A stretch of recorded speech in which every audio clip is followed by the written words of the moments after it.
Good evening and welcome to the Sony Center for Performing Arts. Please note, during tonight's presentation, video, audio, and flash photography is prohibited, and we have a strict zero-tolerance policy for any heckling or disruptions.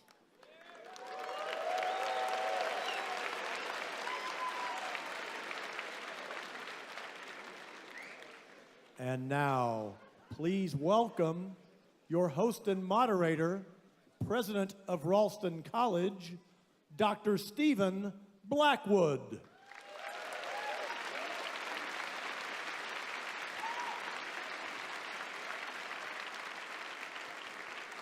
Thank you. A warm welcome to all of you here this evening, both those here in the theater in Toronto and those following online. You know, it's not very often that you see a country's largest theater packed for an intellectual debate, but that's what we're all here for tonight. Please join me.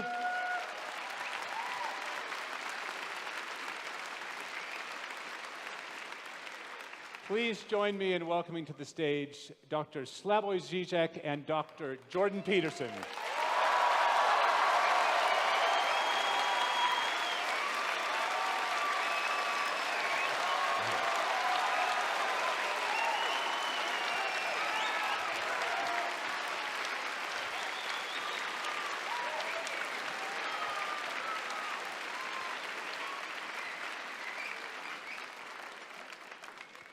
Just a few words of introduction.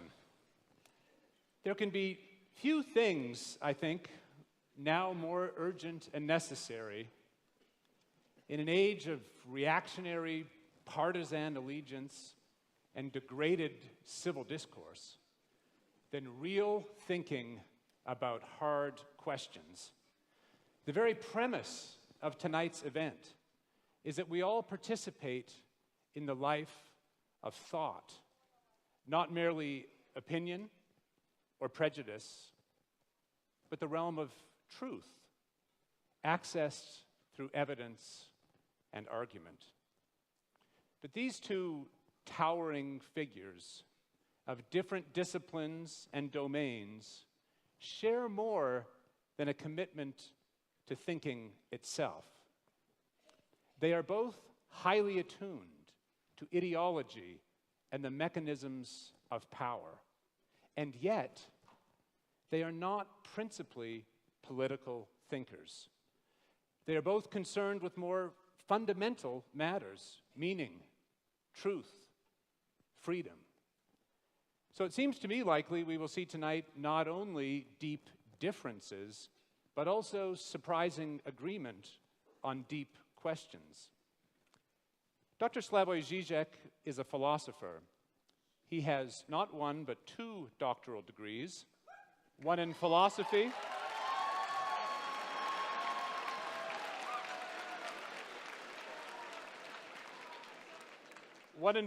from the University of Ljubljana, and a second in psychoanalysis from University... Let's hear it for psychoanalysis. From the University of Paris 8. He is now a professor at the Institute of Sociology and Philosophy at the University of Ljubljana and the director of the Birkbeck Institute for the Humanities at the University of London. He has published more than 36 books, many on the most seminal philosophers of the 19th and 20th centuries. He is a dazzling theorist with extraordinary range. A global figure for decades, he turns again and again with dialectical power to radical questions of emancipation, subjectivity, and art.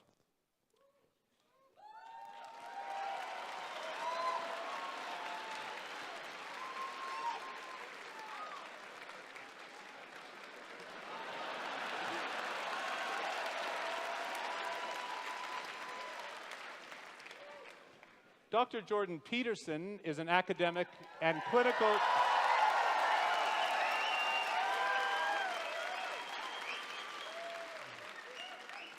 An academic and clinical psychologist, his doctorate was awarded by McGill University, and he was subsequently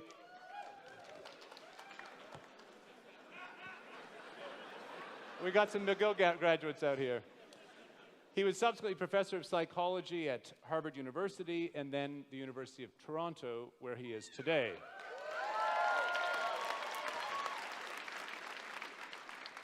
The author of 2 books and well over 100 academic articles, Dr. Peterson's intellectual roots likewise lie in the 19th and early 20th centuries, where his reading of Nietzsche, Dostoevsky, and above all, Carl Jung, inform his interpretation of ancient myths, of 20th century totalitarianism, and especially his endeavor to counter contemporary nihilism. His 12 Rules for Life is a global bestseller, and his lectures and podcasts are followed by millions around the world.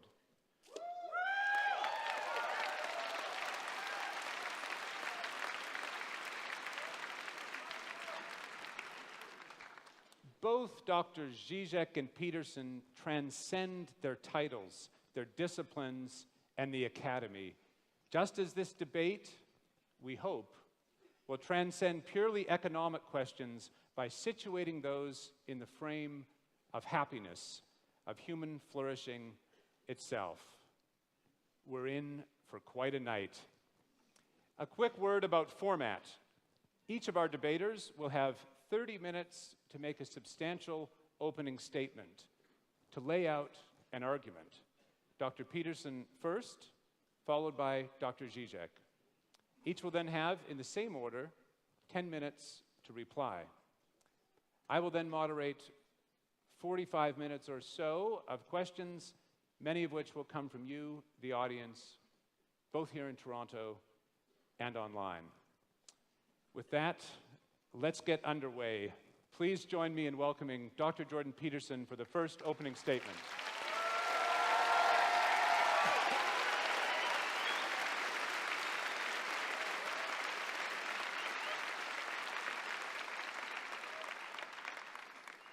Well, thank you for that insanely enthusiastic welcome for the entire event and also for being here. I have to tell you first that this event, and I suppose my life in some sense, hit a new milestone that I was just made aware of by a stagehand today backstage, who informed me that last week the tickets for this event were being scalped online at a higher price than the tickets for the Leafs playoff games.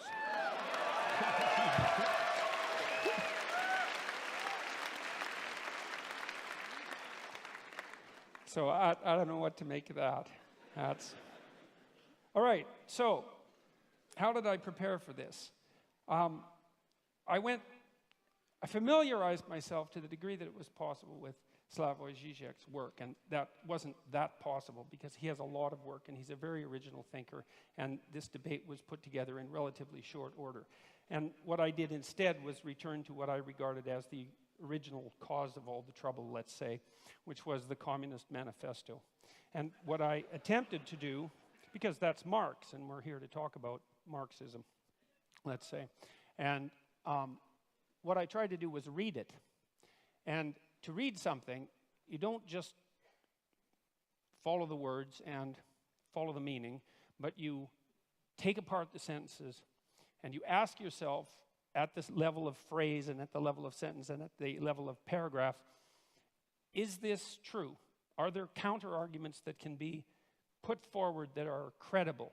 Is this solid thinking?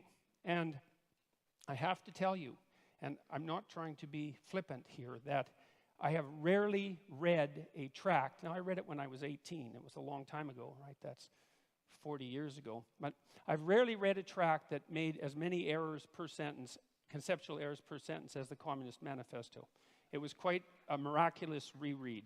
It was interesting to think about it psychologically as well, because I've read student papers that were of the same ilk in some sense, although I'm not suggesting that they were of the same level of glittering literary brilliance and polemic quality. And I also understand that the Communist Manifesto was a call for revolution and not a standard logical argument. But that notwithstanding, I have some things to say about the authors psychologically. The first thing is that it doesn't seem to me that either Marx or Engels grappled with this particular fundamental truth, which is that almost all ideas are wrong.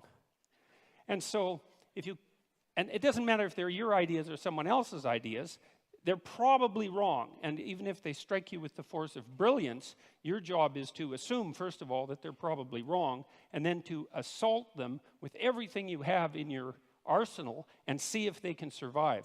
And what struck me about the Communist Manifesto was it was akin to something Jung said about typical thinking. And this was the thinking of people who weren't trained to think. He said that the typical thinker has a thought. It appears to them like an object might appear in a room. The thought appears, and then they just accept it as true. They don't go the second step, which is to think about the thinking.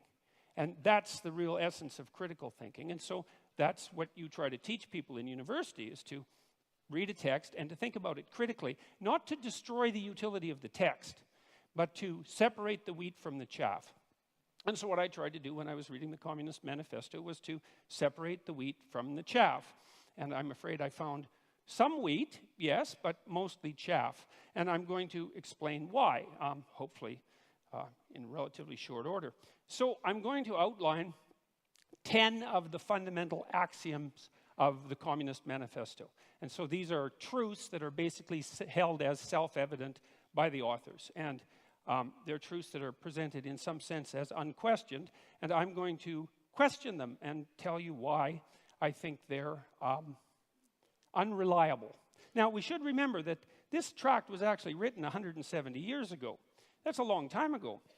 And we have learned a fair bit since then about human nature, about society, about politics, about economics. There's lots of mysteries left to be solved, but we are slightly wiser, I presume, than we were at one point. And so you can forgive the authors to some degree for what they didn't know, but that doesn't matter given that the essence of this doctrine is still held as sacrosanct by a large proportion of academics.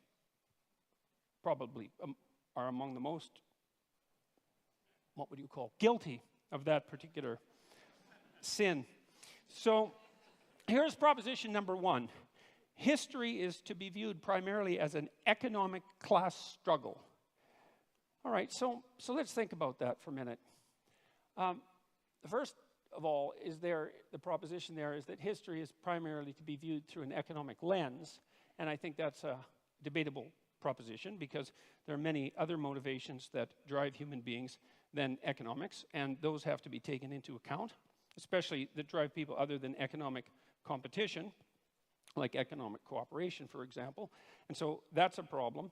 The other problem is that it's actually not nearly a pessimistic enough description of the actual problem, because history, this is to give the devil his due. The idea that one of the driving forces between history is hierarchical struggle is absolutely true. But the idea that that's actually history is not true, because it's deeper than history. It's biology itself, because organisms of all sorts organize themselves into hierarchies. And one of the problems with hierarchies is that they tend to arrange themselves into a winner-take-all situation. And that is implicit in some sense in Marx's thinking, because of course Marx believed that in a capitalist society, capital would accumulate in the hands of fewer and fewer people. And that actually is in keeping with the nature of hierarchical organizations.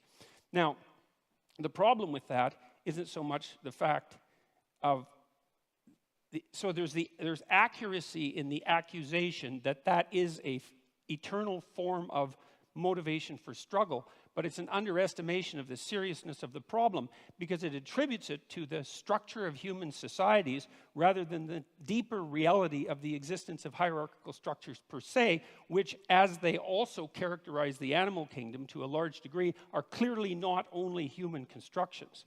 And the idea that there's hierarchical competition among human beings, there's evidence for that that goes back at least to the Paleolithic times. And so that's the next problem. It's that, well, this ancient problem of hierarchical structure is clearly not attributable to capitalism because it existed long in human history before capitalism existed, and then it predated human history itself.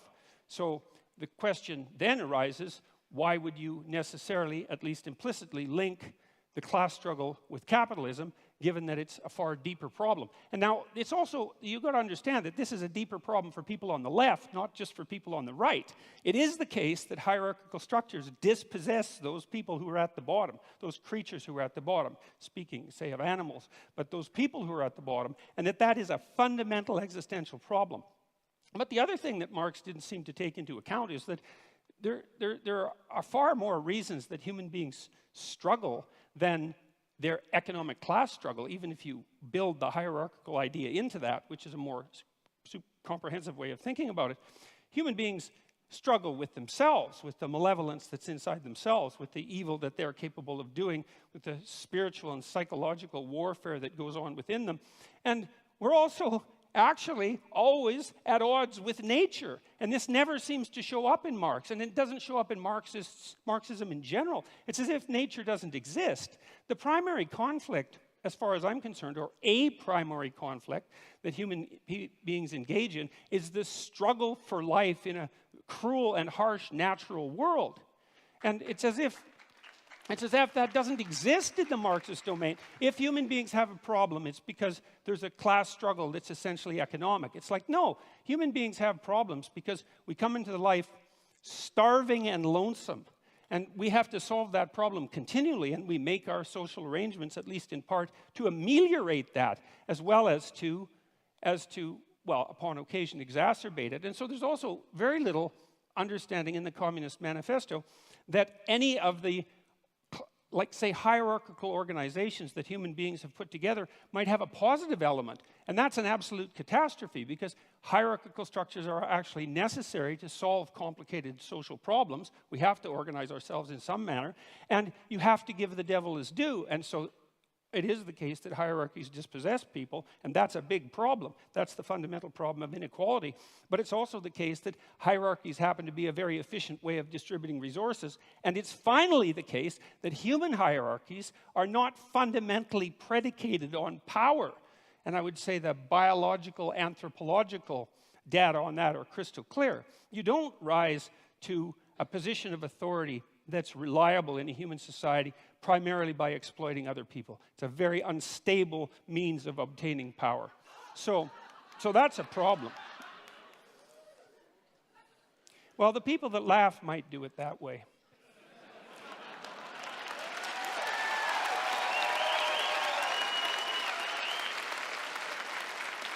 Okay, now another problem that comes up right away is that Marx also assumes that you can think about history as a binary class struggle with clear divisions between, say, the proletariat and the bourgeoisie. And that's actually a problem, because it's not so easy to make a firm division between who's exploiter and who's exploitee, let's say, because it's not obvious, like in the case of small shareholders, let's say, whether or not they happen to be part of the oppressed or part of the oppressor. This actually turned out to be a big problem in the Russian Revolution. And by big problem, I mean tremendously big problem. Because it turned out that you could fragment people into multiple identities, and that's a fairly easy thing to do. And you could usually find some axis along which they were part of the oppressor class. It might have been a consequence of their education, or it might have been a consequence of the wealth that they strived to accumulate during their life, or it might have been a consequence of the fact that they had parents or grandparents who were educated or rich, or that they were a member of the priesthood, or that they were socialists, or anyways, the listing of how it was possible for you to be bourgeois instead of proletariat grew immensely, and that was one of the reasons that the Red Terror claimed all the victims that it claimed. And so that was a huge problem. It was probably most exemplified by the demolition of the kulaks, who were basically peasant farmers, although effective ones in the Soviet Union, who had managed to raise themselves out of serfdom over a period of about 40 years and to gather some degree of material security about them. And about 1.8 million of them were exiled. About 400,000 were killed, and the net consequence of that removal of their private property because of their bourgeois status was arguably the death of 6 million Ukrainians in the famines of the 1930s. And so the binary class struggle idea, that was a bad idea. That was a very, very bad idea. It's also bad in this way, and this is a real sleight of hand that Marx pulls off, is you have a binary class division, proletariat and bourgeoisie, and you have an implicit idea that all of the good is on the side of the proletariat and all of the evil is on the side of the bourgeoisie. And that's classic group identity thinking. You know, it's one of the reasons I don't like identity politics, is because once you divide people into groups and pit them against one another, it's very easy to assume that all the evil in the world can be attributed to one group, the hypothetical oppressors, and all the good to the other. And that... Well, and that's naive. That's naive beyond comprehension, because it's absolutely foolish to make the presumption that you can identify someone's moral worth with their economic standing. So, and that actually turned out to be a real problem as well, because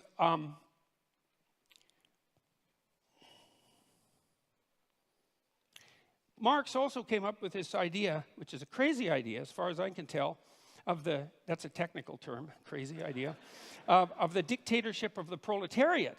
And that's the next idea that I really stumbled across. It was like, okay, so what's the problem? Well, the problem is the capitalists own everything. They own all the means of production. And they're oppressing everyone. And that would be all the workers.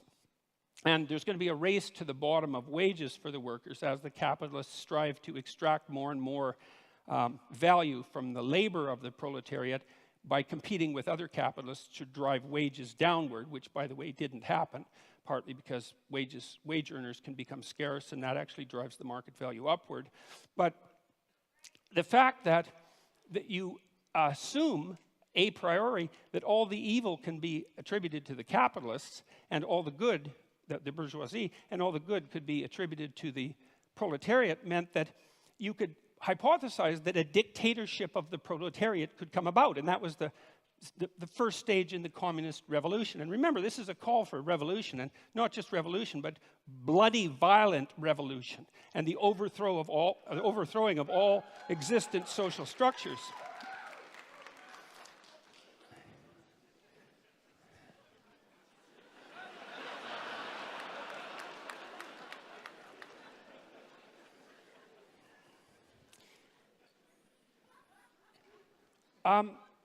Anyways, the problem with that, you see, is that because all the evil isn't divided so easily up into oppressor and oppressed, that when you do establish a dictator of the proletariat, to the degree that you can do that, which you actually can't because it's technically impossible and an absurd thing to consider to begin with, not least because of the problem of centralization. I mean, you have to hypothesize that you can take away all the property of the capitalists.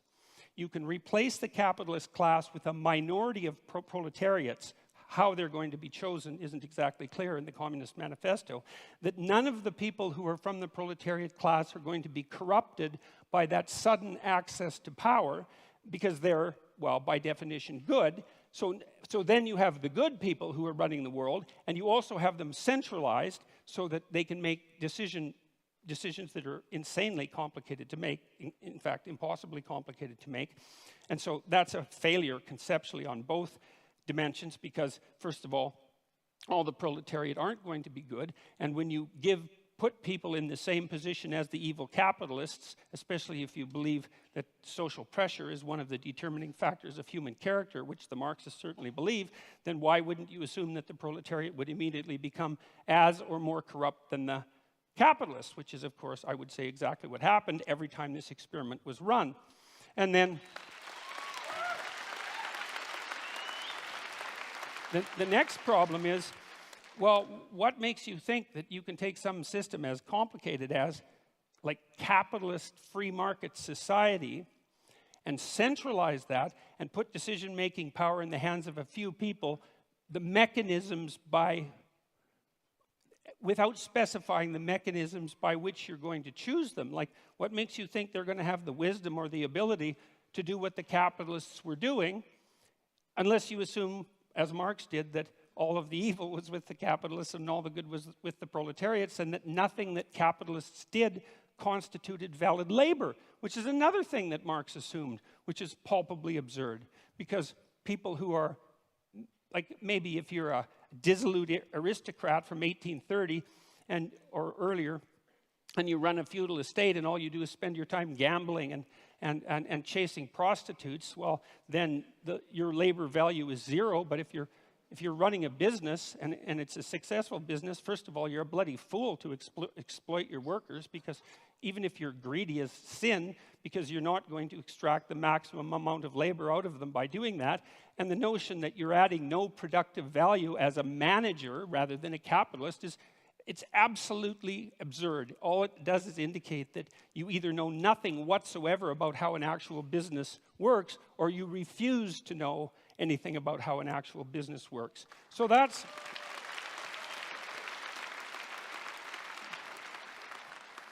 also a big problem. So then the next problem is the criticism of profit. It's like, well, what's wrong with profit exactly? What's the problem with profit? Well, the idea from the Marxist perspective was that profit was theft. But profit, well, can be theft because crooked people can run companies, and so sometimes profit is theft, but that certainly doesn't mean that it's always theft. What it means, in part at least, if the capitalist is adding value to the corporation, then there's some utility and some fairness in him or her extracting the value of their abstract labor, their thought, their abstract abilities, their ability to manage the company, and to engage in proper competition and product development and efficiency and the proper treatment of the workers and all of that. And then if they can create a profit, well, then they have a little bit of security for times that aren't so good, and that seems absolutely bloody necessary as far as I'm concerned. And then the next thing is, well, how can you grow if you don't have a profit? And if you have an enterprise that's valuable and worthwhile, and some enterprises are valuable and worthwhile, then it seems to me that a little bit of profit to help you grow seems to be the right approach. And then the other issue with profit, and you know this if you've ever run a business, is it's a really useful constraint. Like, it's not enough to have a good idea. It's not enough to have a good idea and a sales and marketing plan, and then to implement that. And all of that, that's bloody difficult. Like, it's not easy to have a good idea. And it's not easy to come up with a good sales and marketing plan. And it's not easy to find customers and satisfy them. And so if you allow profit to constitute a limitation on what it is that you might reasonably attempt, it provides a good constraint on wasted labor. And so most of the things that I've done in my life, even psychologically, that were designed to help people's psychological health, I tried to run on a for-profit basis. And the reason for what that was, apart from the fact that I'm not averse to making a profit, partly so my enterprises can grow, but was also so that there were forms of stupidity that I couldn't engage in because I would be punished by the market enough to eradicate the enterprise. And so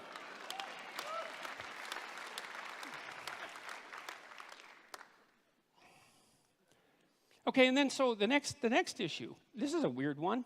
So Marx and Engels also assume that this dictatorship of the proletariat, which involves absurd centralization, the overwhelming probability of corruption, and impossible computation, as the proletariat now try to rationally compute the manner in which an entire market economy could run, which cannot be done because it's far too complicated for anybody to think through.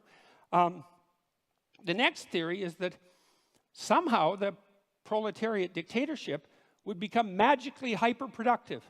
And there's actually no theory at all about how that's going to happen. And so I had to infer the theory, and the theory seems to be that once you eradicate the bourgeoisie, because they're evil, and you get rid of their private property, and you eradicate the profit motive, then all of a sudden, magically, the small percentage of the proletariat who now run the society determine how they can make their productive enterprises productive enough so they become hyperproductive. Now, and they need to become hyperproductive for the last error to be logically coherent in relationship to the Marxist theory, which is that at some point the proletariat, the dictatorship of the proletariat, will become so hyperproductive that there'll be enough material goods for everyone across all dimensions. And when that happens, then what people will do is spontaneously engage in meaningful creative labor, which is what they had been alienated from in the capitalist horror show, and the utopia will be magically ushered in. But there's no indication about how that hyperproductivity is going to come about, and there's also no understanding that, well, that isn't the utopia that is going to suit everyone, because there are great differences between people. And some people are going to find what they want in love, and some are going to find it in social being, and some are going to find it in conflict and competition, and some are going to find it in creativity, as Marx pointed out. But the notion that will necessarily be the end goal for the utopian state is preposterous. And then there's the Dostoevskian observation too, which is one not to be taken lightly, which is, well, what sort of shallow conception of people do you have that makes you think that if you gave people enough bread and cake, in the Dostoevskian terms, and nothing to do with except to busy themselves with the continuity of the species, that they would also all of a sudden become peaceful and heavenly? Dostoevsky's idea was that, we were built for trouble. And if we were ever handed everything we needed on a silver platter, the first thing we would do is engage in some form of creative destruction, just so something unexpected could happen, just so we could have the adventure of our lives. And I think there's something to be said for that.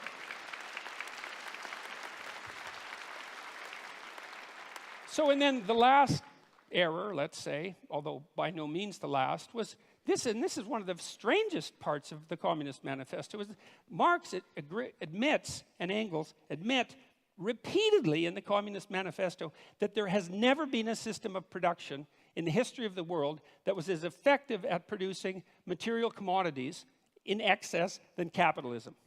Like that's extensively documented in the Communist Manifesto. And so if your proposition is, look, we got to get as much material security for everyone as possible, as fast as we can, and capitalism already seems to be doing that at a rate that's unparalleled in human history, wouldn't the logical thing be just to let the damn system play itself out? I mean, unless you're assuming that the evil capitalists are just going to take all of the flat screen televisions and put them in one big room and not let anyone else have one. The logical assumption is that, well, you're already on a road that's supposed to produce the proper material productivity. And so, well, that's 10 reasons, as far as I can tell. And so what I saw in that the Communist Manifesto is like seriously flawed in virtually every way it could possibly be flawed, and also all in evidence that Marx was the kind of narcissistic thinker who could think. He was a very intelligent person, and so was Engels. But what he thought when he thought was that what he thought was correct. And he never went the second stage, which is, well, wait a second. How could all of this go terribly wrong? And if you're a thinker, especially a sociological thinker, especially a thinker on the broad scale, a social scientist, for example, one of your moral obligations is to think, you might be wrong about one of your fundamental axioms, or 2 or 3 or 10, and as a consequence, you have the moral obligation to walk through the damn system and think, well, what if I'm completely wrong here and things invert and go exactly the wrong way? And I just can't understand how anybody could come up with an idea like the dictatorship of the proletariat, especially after advocating its implementation with violent means, which is a direct part of the Communist Manifesto, and actually think, if they were thinking, if they knew anything about human beings and the proclivity for malevolence that's part and parcel of the individual human being, that could do anything but lead to a special form of hell, which is precisely what did happen. And so I'm going to close, because I have 3 minutes, with a bit of evidence as well that Marx also thought that what would happen inevitably as a consequence of capitalism is the rich would get richer and the poor would get poorer. So there would be inequality. The first thing I'd like to say is we do not know how to set up a human system of economics without inequality. No one has ever managed it, including the communists. And the form of inequality changed, and it's not obvious by any stretch of imagination that the free market economies of the West have more inequality than the less free economies in the rest of the world. And the one thing you can say about capitalism is that although it produces inequality, which it absolutely does, it also produces wealth. And all the other systems don't. They just produce inequality.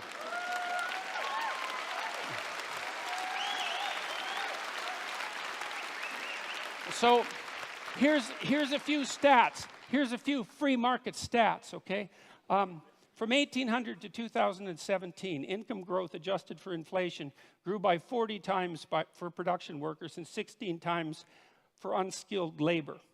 Well, GDP rose by a factor of about 0.5 from 1 AD to 1800. So from 1 AD to 1800 AD, it was like nothing, flat.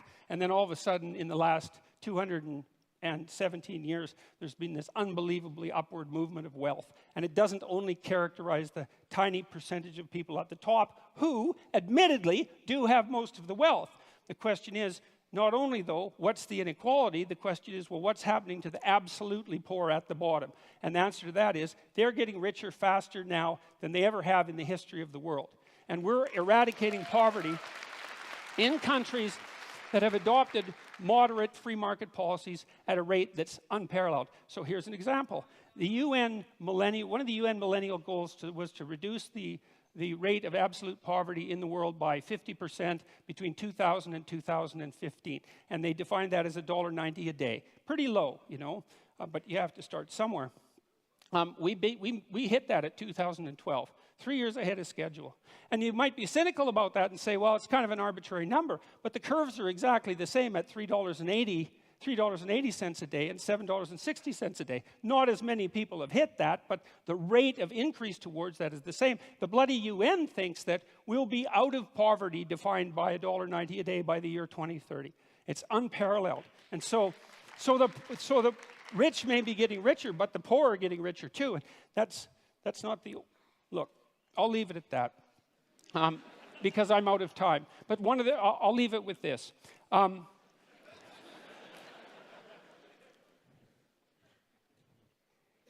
poor are not getting poorer under capitalism.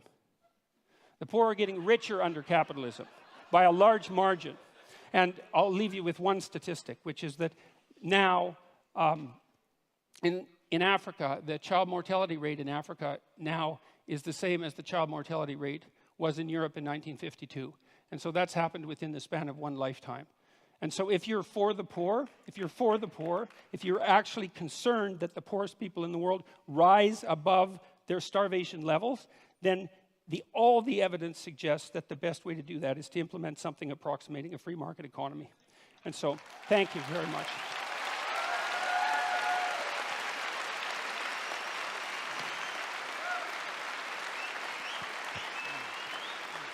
I have a chair, I can sit there. It has helped me a lot, okay. Thank you, Dr. Peterson. Dr. Zizek. Thank you.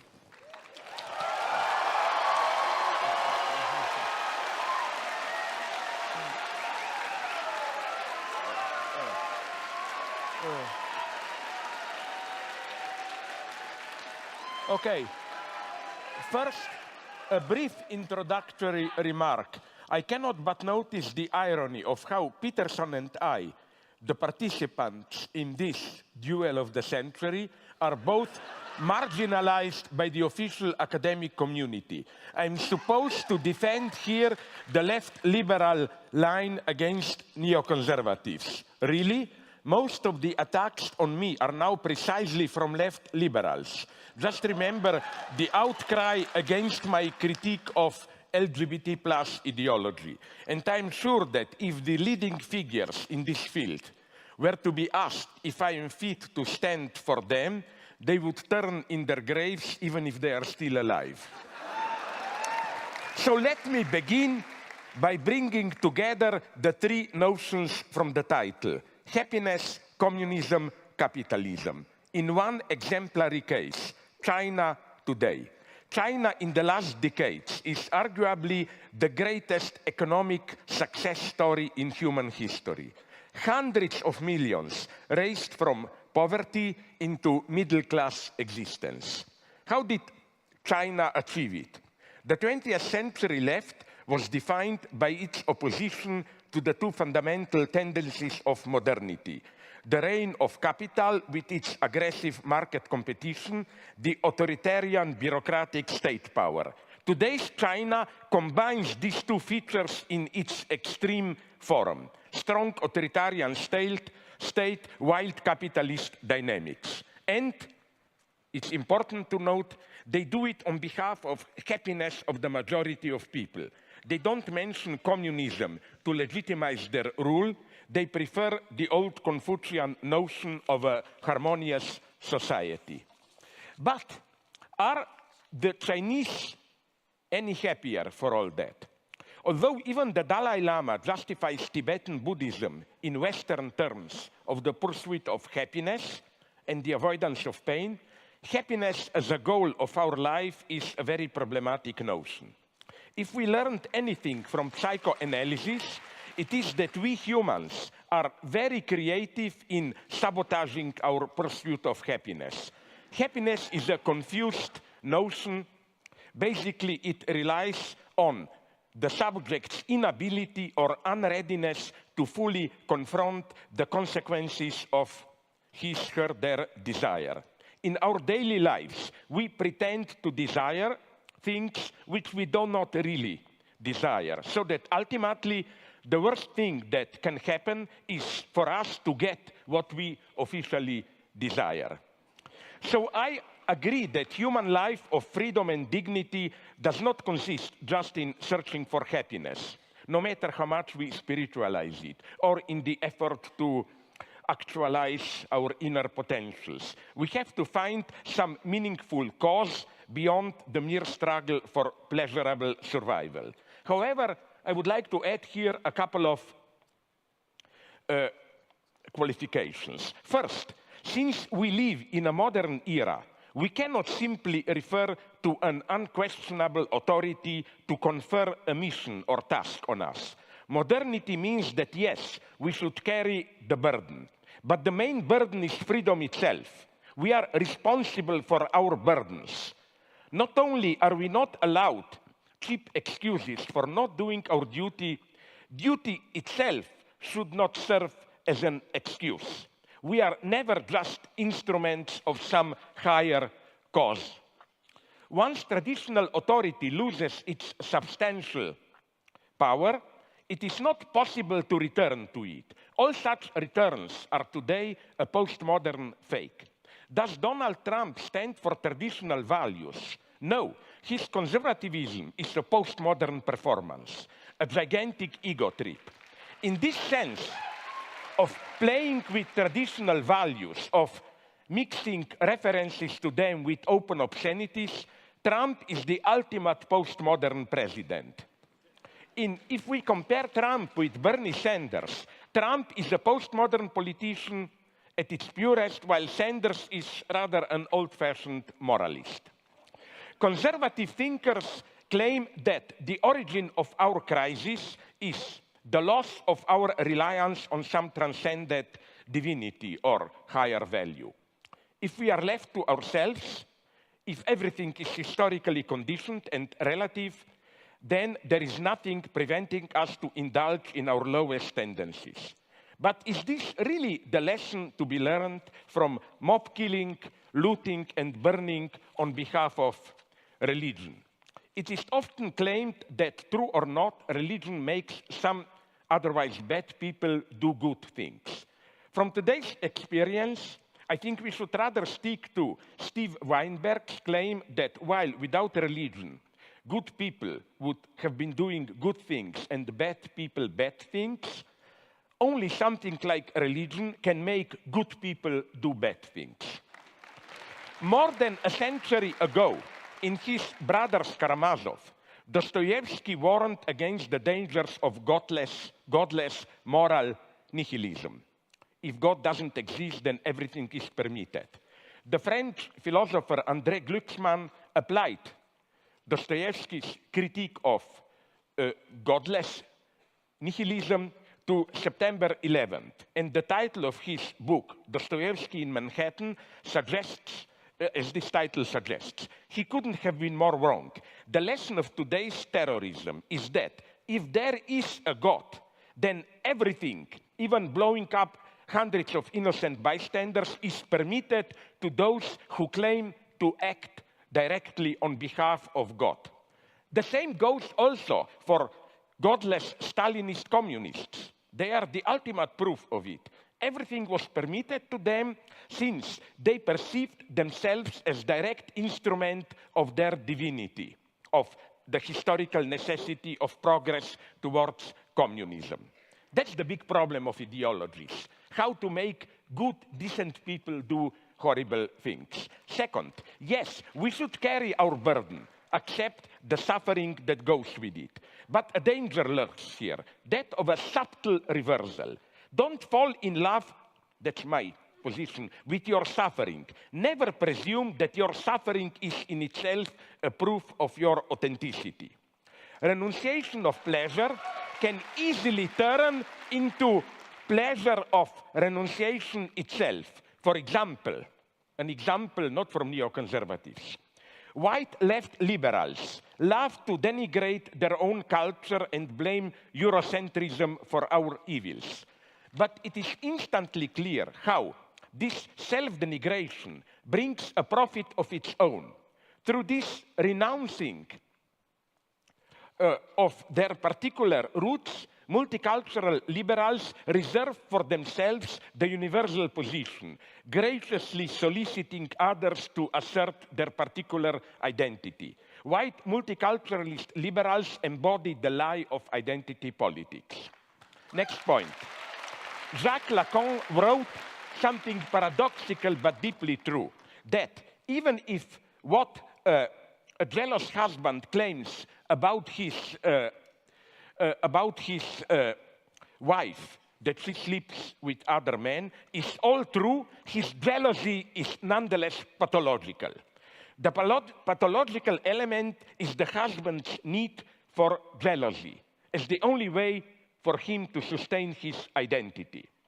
Along the same lines, one could say that even if most of the Nazi claims about Jews, they exploit Germans, they seduce German girls, and so on, were true, which they were not, of course, their anti-Semitism would still be a pathological phenomenon, because it ignored the true reason why the Nazis needed anti-Semitism.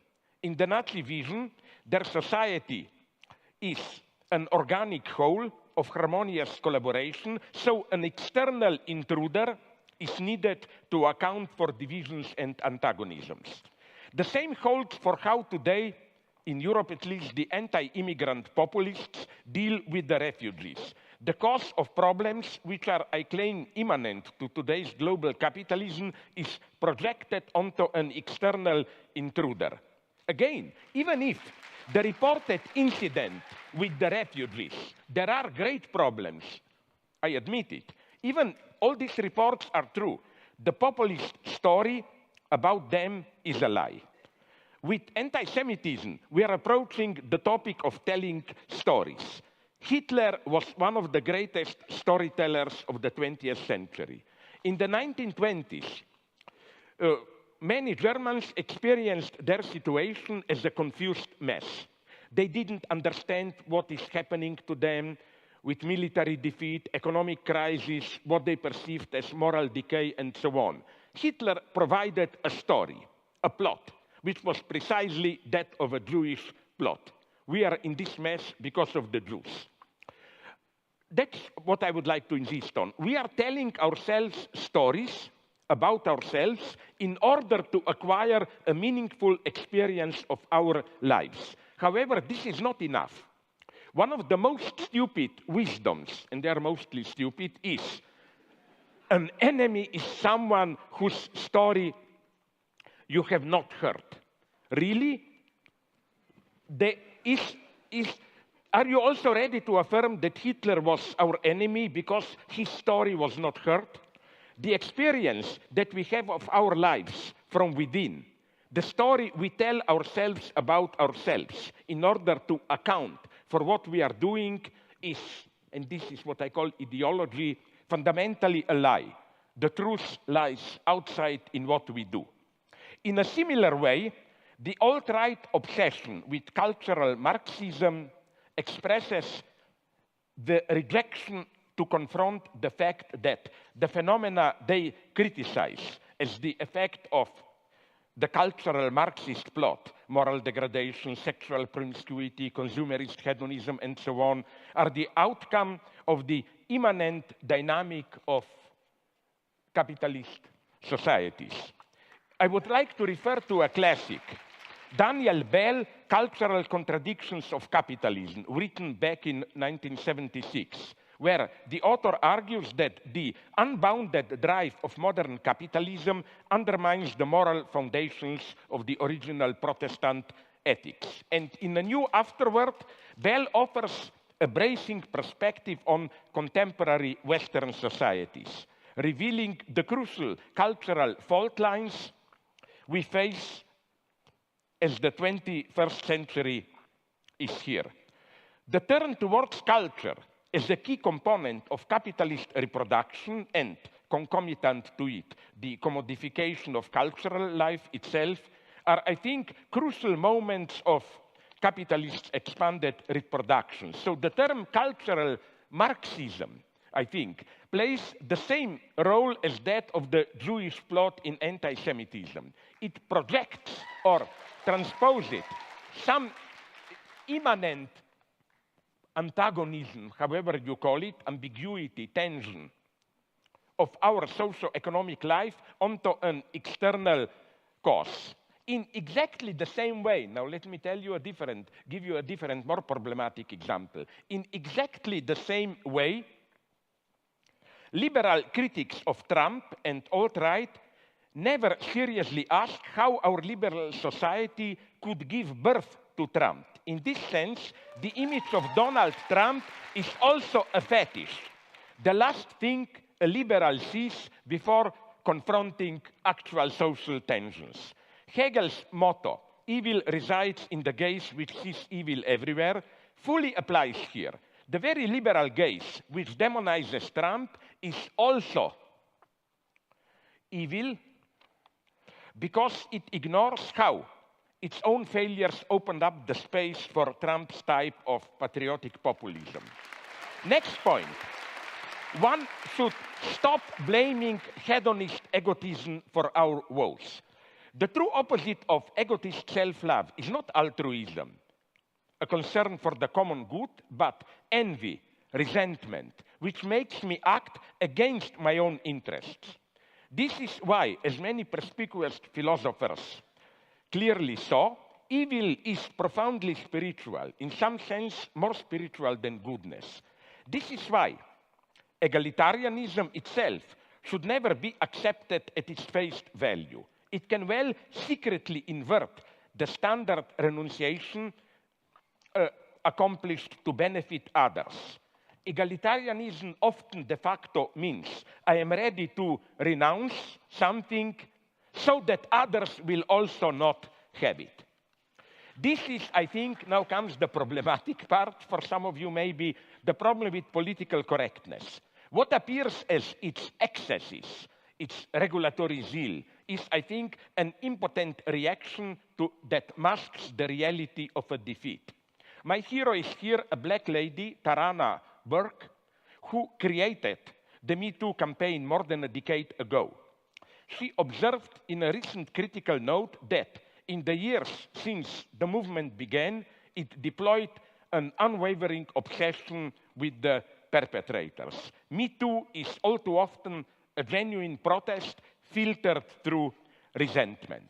Should we then drop egalitarianism? No.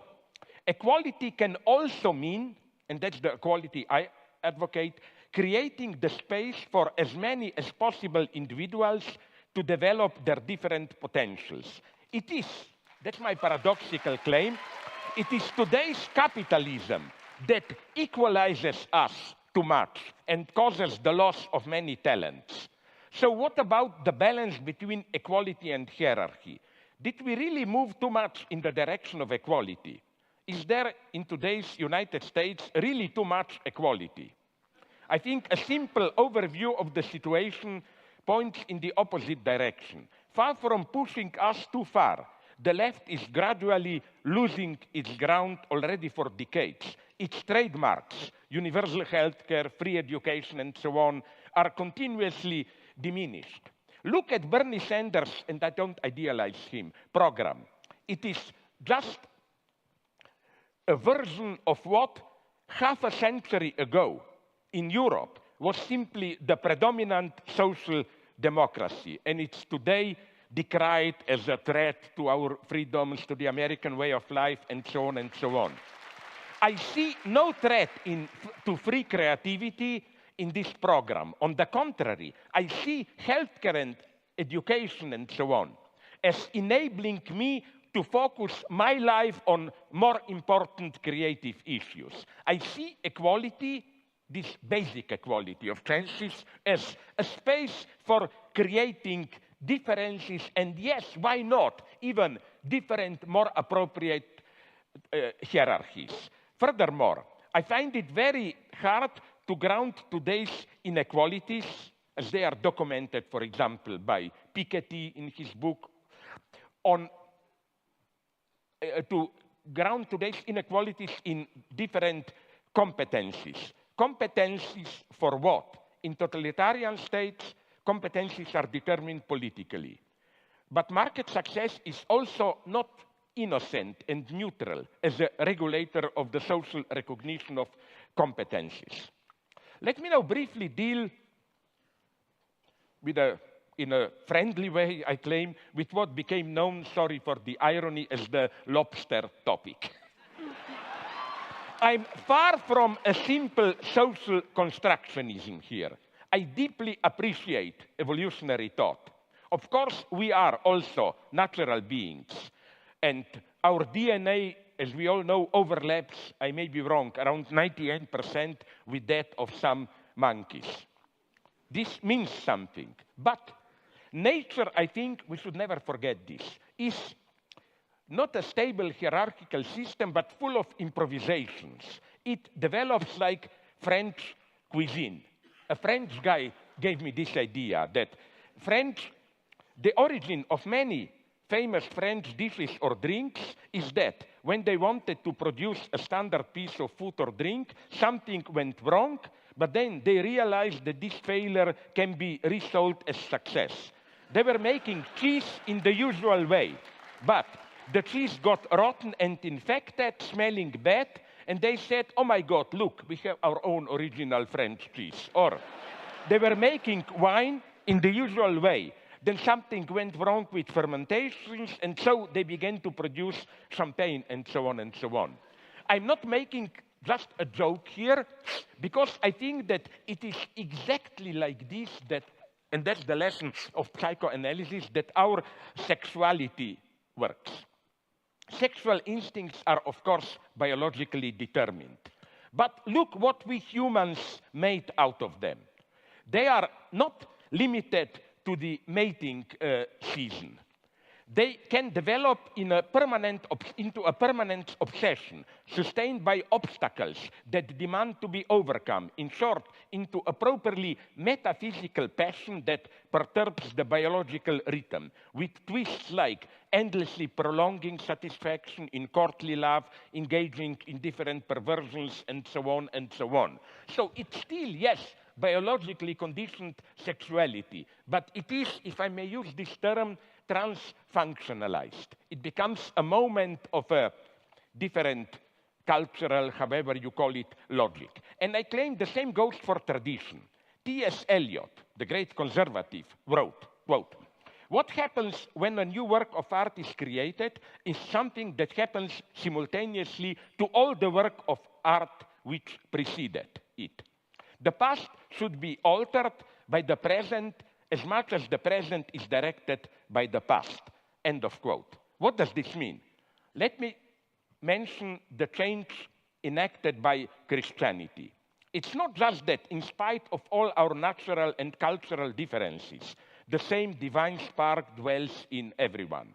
But this divine spark enables us to create what Christians call Holy Ghost or Holy Spirit, a community in which hierarchic family values are at some level at least abolished. Remember Paul's words from Galatians. There is no longer Jew or Greek, there is no longer male and female in Christ. A democracy extends this logic to the political space. In spite of all differences in competence, the ultimate decision should stay with all of us.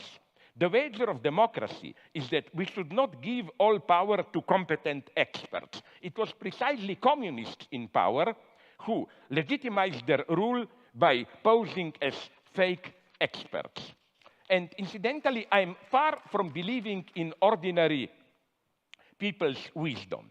We often need a master figure to push us out of an inertia. And I'm not afraid to say that forces us to be free.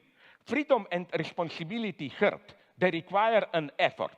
And the highest function of an authentic master is to literally to awaken us to our freedom. We are not spontaneously really free. Furthermore,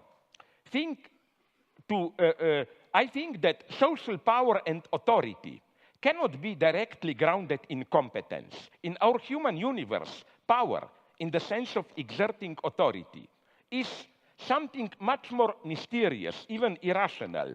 Kierkegaard, my and everybody's favorite theologist, wrote, if a child says he will obey his father because his father is a competent and good guy, this is an affront to father's authority. And he applied the same logic to Christ himself. Christ was justified by the fact of being God's son, not by his competencies or capacities. As Kierkegaard put it, every good student of theology can put things better than Christ. There is no such authority in nature. Lobsters may have hierarchy, undoubtedly, but the main guy among them, I don't think he has authority in this sense. Again, the wager of democracy is that, and that's the subtle thing, not against competence and so on, but that political power and competence or expertise should be kept apart. In Stalinism, precisely, they were not kept apart, while already in ancient Greece, they knew that they have to be kept apart, which is why their popular weight was even combined with lottery often. So where does communism, just to conclude, where does communism enter here? Why do I still cling to this cursed name when I know and fully admit the 20th century communist project in all its failure, how it failed giving birth to new forms of murderous terror? Capitalism won, but today, and that's my claim, we can debate about it, the question is, does today's global capitalism contain strong enough antagonisms which prevent its indefinite reproduction? I think there are such antagonisms. The threat of ecological catastrophe, the consequence of new technoscientific developments, especially in biogenetics, and new forms of apartheid. All these antagonisms concern what Marx called commons, the shared substance of our social being. First, of course, the commons of external nature, threatened by pollution, global warming, and so on. Now, let me be precise here. I'm well aware how uncertain analysis and projections are in this domain. It will be certain only when it will be too late. And I am well aware of the temptation to engage in precipitous extrapolations. When I was younger, to give you a critical example, there was in Germany an obsession with Waldsterben, the dying of forests, with predictions that in a couple of decades, Europe will be without forests. But according to recent estimates, there are now more forest areas in Europe than 100 years or 50 years ago. But there is nonetheless, I claim, the prospect of a catastrophe here. Scientific data seem to me at least abundant enough. And we should act in a large-scale collective way.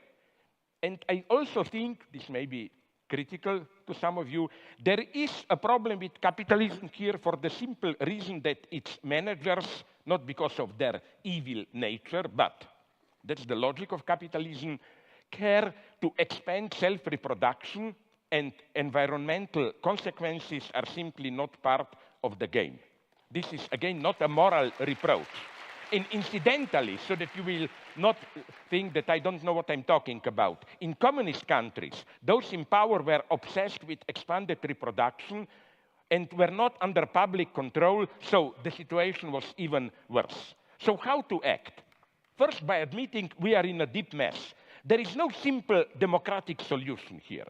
The idea that people themselves should decide what to do about ecology sounds deep, but it begs an important question, even if their comprehension is not distorted by corporate interests. What qualifies them to pass a judgment in such a delicate matter? Plus, the radical measures advocated by some ecologists can themselves trigger new catastrophes. Let me mention just the idea which is floating around of solar radiation management. The continuous massive dispersal of aerosols into our atmosphere to reflect and absorb sunlight and thus cool the planet. Can we even imagine how the fragile balance of our Earth function and in what unpredictable ways geoengineering can disturb it? In such times of urgency, when we know we have to act but don't know how to act, thinking is needed. Maybe we should turn around a little bit. Marx's famous Thesis 11. In our new century, we should say that maybe in the last century, we tried all too fast to change the world. The time has come to step back and interpret it. The second threat, the commons of internal nature. With new biogenetic technologies, the creation of a new man, in the literal sense of changing human nature, becomes a realist prospect. I mean primarily so-called popularly neural link, the direct link between our brain and digital machines, and then brains among themselves. This, I think, is the true game changer. The digitalization of our brain opens up unheard of new possibilities of control. Directly sharing your experience with your beloved may appear attractive, but what about sharing them with an agency without you even knowing it? Finally, the common space of humanity itself. We live in one and the same world, which is more and more interconnected, but nonetheless deeply divided. So how to react to this? The first and sadly predominant reaction is the one of protective self-enclosure. The world out there is in a mess. Let's protect ourselves by all kinds of walls. It seems that our countries are run relatively well, but is the mess the so-called rogue countries find themselves in not connected to how we interact with them? Take what is perhaps the ultimate rogue state, Congo. Warlords who rule provinces there are always dealing with Western companies, selling them minerals. Where would our computers be without coltan from Congo? And what about foreign interventions in Iraq and Syria, or by our proxies like Saudi Arabia in Yemen? Here, refugees are created. A new world order is emerging, a world of... Can I just finish the page? 2 minutes, literally. A world of peaceful coexistence of civilizations. But in what way does it function? Forced marriages and homophobia are okay, just that they are limited to another country, which is otherwise fully included into the world market. This is how refugees, again, are created. The second reaction is global capitalism with the human face. Think about socially responsible corporate figures like Bill Gates or George Soros. They passionately support LGBT, they advocate charities, and so on. But even in its extreme form, opening up our borders to the refugees, treating them like one of us. They only provide what in medicine is called a symptomatic treatment. The solution is not for the rich Western countries to receive all immigrants, but somehow to try to change the situation which creates massive waves of immigration. And we are complicit in this. Is such a change a utopia? No. The true utopia is that we can survive without such a change. So here I think, I know it's provocative to call this a plea for communism. I do it a little bit to provoke things. But what is needed is nonetheless in all these spheres, I claim, ecology, digital control, unity of the world, capitalist market, which does great things, I admit it, has to be somehow limited, regulated, and so on. Before you say it's a utopia, I will tell you, but just think about in what way global market already functions today. I always thought that neoliberalism is a fake term. If you look closely, you will see that state plays today more important role than ever precisely in the richest capitalist economies. So, you know, the market is already limited, but not in the right way, to put it naively. So, a pessimist conclusion. What will happen? In spite of protests here and there, we will probably continue to slide towards some kind of apocalypse, awaiting large catastrophes to awaken us. So I don't accept any cheap optimism. When somebody tries to convince me that in spite of all the problems, there is a light at the end of the tunnel, my instant reply is yes, and it's probably another train coming towards us. Thank you very much.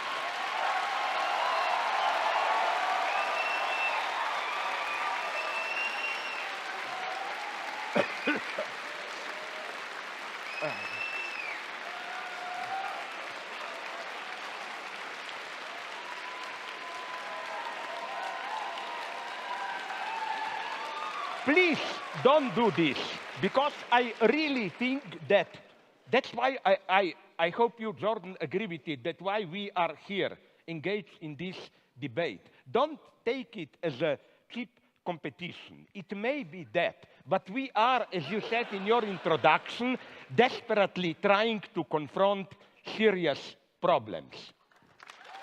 I mean, for example, when I mentioned China, I didn't mean to celebrate it. That worries me terribly. My God, is this our future? Now, Sorry for this. Sorry, please.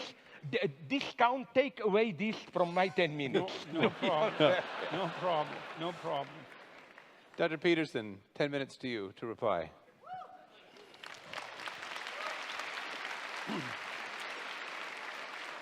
So I like to speak extemporaneously, but Dr. Zizek's discussion was so complex that there's no way that I can juggle my responses spontaneously. So, okay, yeah, well, and achievement managed, I would say.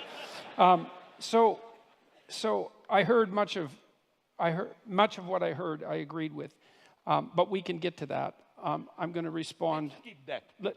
Pull out the knife. All right. Well, I heard a criticism of capitalism, but no real support of Marxism. And that's an interesting thing, because for me, the terms of the argument were, well, there were three terms of the argument, let's say. There was capitalism, there was Marxism, and there was happiness. And I would say Dr. Zizek focused probably more on the problems of capitalism and the problems of happiness than on the utility of Marxism.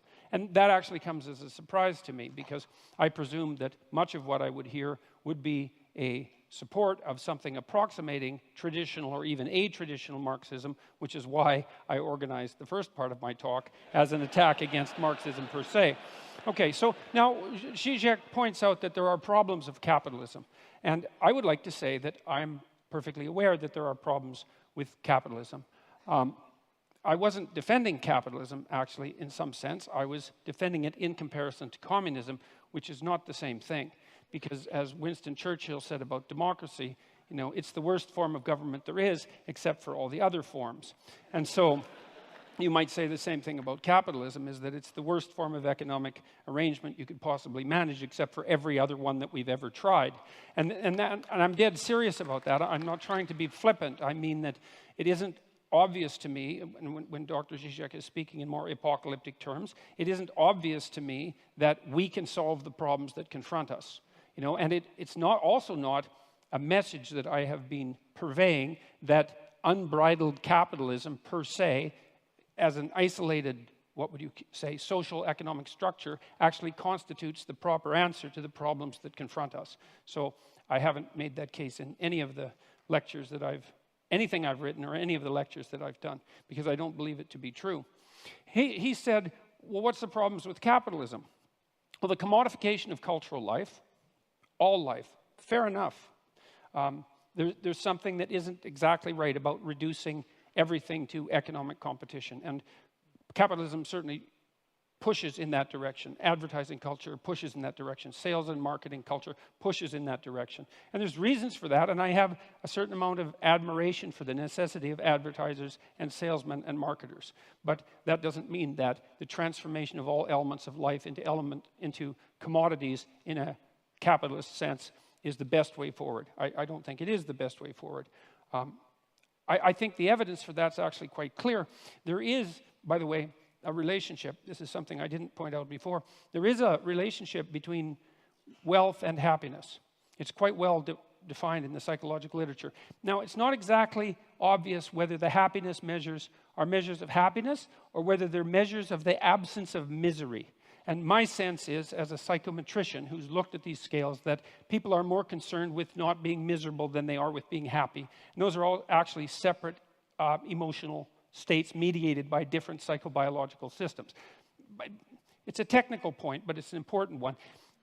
There is a relationship between absolute level of income and self-reported lack of misery or happiness. And it's pretty linear until you hit, I would say, something approximating decent working class income. And so what seems to happen is that wealth makes you happy as long as it keeps the bill collectors at bay. Like once you've got to the point where the misery is staved off as much as it can be by the fact that you're not in absolutely economically dire straits, then adding more money to your life has no relationship whatsoever to your well-being. And so it's clear that past a certain minimal point, additional material provision is not sufficient to, let's say, redeem us individually or socially.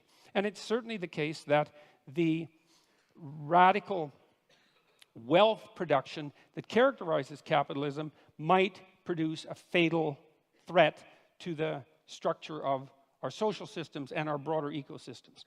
Who knows? I'm not absolutely convinced of that for a variety of reasons. I mean, Zizek pointed out, for example, that there are more forests in Europe now than there were 100 years ago. There's actually more forests in the entire northern hemisphere than there were 100 years ago. And the news on the ecological front is not as dismal as the people who put out the most dismal news would have you think. And there is some possibility. That doesn't mean that there aren't elements of it that are dismal. You know, what we've done to the oceans is definitely something catastrophic, and we definitely have our problems. But it is possible that human ingenuity might solve that. What else? There are inequalities generated by capitalism, a proclivity towards a shallow materialism, the probability of corruption. The thing about that for me is those are catastrophes that are part of the struggle for human existence itself and not something to be laid at the feet of any given socio-political system, especially one that seems to be producing a fair modicum of wealth for the poorest section of the population and raising people up to the point where, you know, their lives aren't an unending day-to-day struggle for mere survival. And there's some evidence, for example, that if you can get GDP up to about $5,000 per person per year, oh, that's GDP, that people start to become concerned about environmental degradation and start to take actions to prevent it. And so there is some possibility that if we're lucky, we can get the bottom billion or 2 billion people in the world, or 3 billion as the population grows, up to the point where they're wealthy enough so they actually start to care enough about the environment so that we could act collectively to solve environmental problems. Now, you might say, well, by that time we'll be out of Earth. You know, we'll have exhausted the resources that are in front of us so desperately that there's no hope of that. But I would like to remind you of a famous bet between Julian Simon and the biologist at Stanford who wrote, Paul Ehrlich, who wrote The Population Bomb. They bet, Ehrlich, who thought we were going to be overpopulated by the year 2000, bet Simon that by the year 2000, commodity prices would have increased dramatically as a consequence of evidence that we were running out of material resources. They made a famous bet over a 25-year period, and Ehrlich paid off Simon in the year 2000 because commodity prices went down and not up. And so there is no solid evidence that the fact that our population is growing, and will peak out, by the way, at about 9 billion, there's no solid indication that the consequence of that is that we are, in fact, running out of necessary material resources. And so it's a danger, but it's not a danger that's proven. And there is some utility in considering that the addition of several billion more brains to the planet, especially if they were well-nourished brains, as they increasingly are, might help us generate enough problem solvers so that we can stay ahead of the looming ecological catastrophe as our population balloons outwards. Now, we're going to peak at 9 billion. It's not much higher than we are now, and it looks like we might be able to manage it. The other thing is that I didn't hear an alternative, really, from Dr. Zizek. You know, he admitted that the rise to success of the Chinese was in part a consequence of the allowance of market forces, and decried the authoritarian tendencies, and fair enough, that's exactly it. It also seemed to me that the social justice group identity processes that Dr. Zizek was decrying are, to me, a logical derivation from the oppression narrative that's a fundamental presupposition of Marxism. So there, I never heard a defense of Marxism in that part of his argument as well. And so for me, again, it's to ask, what's the alternative?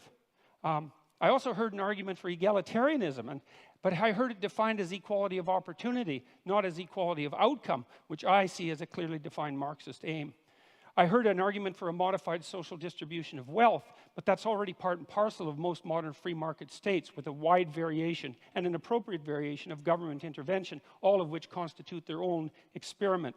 We don't know how much social intervention is necessary to flatten the tendency of hierarchies to become tilted so terribly that only the people at the top have everything and all of the people at the bottom have nothing.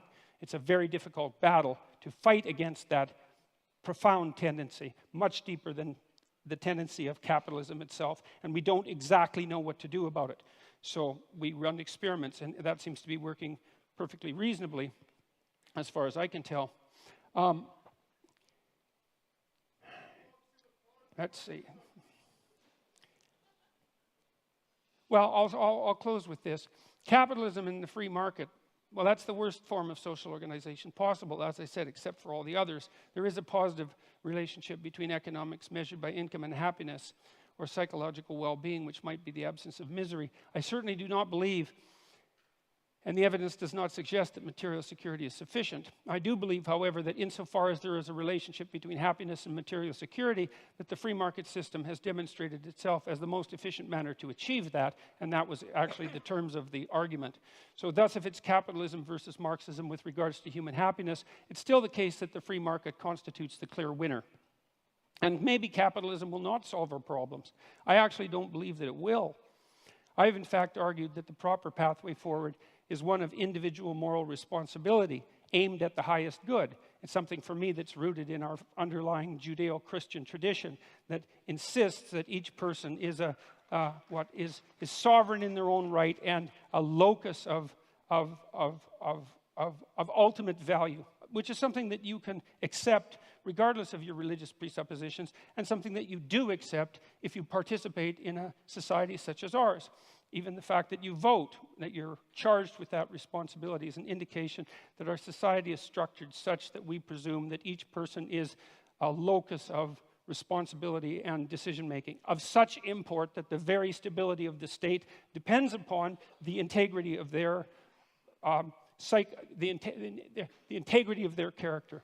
And so what I've been suggesting to people is that they adopt as much responsibility as they possibly can in keeping with that, in keeping with their aim at the highest possible good, which to me is something approximating a balance between what's good for you as an individual and what's good for your family, in keeping with what's good for you as an individual, and then what's good for society in the larger frame, such that it's also good for you and your family. And that's a form of an elaborated, iterated game, a form of elaborated cooperation. It's a sophisticated way of looking at the ways society could possibly be organized, and I happen to believe that that has to happen at the individual level first, and that's the pathway forward that I see.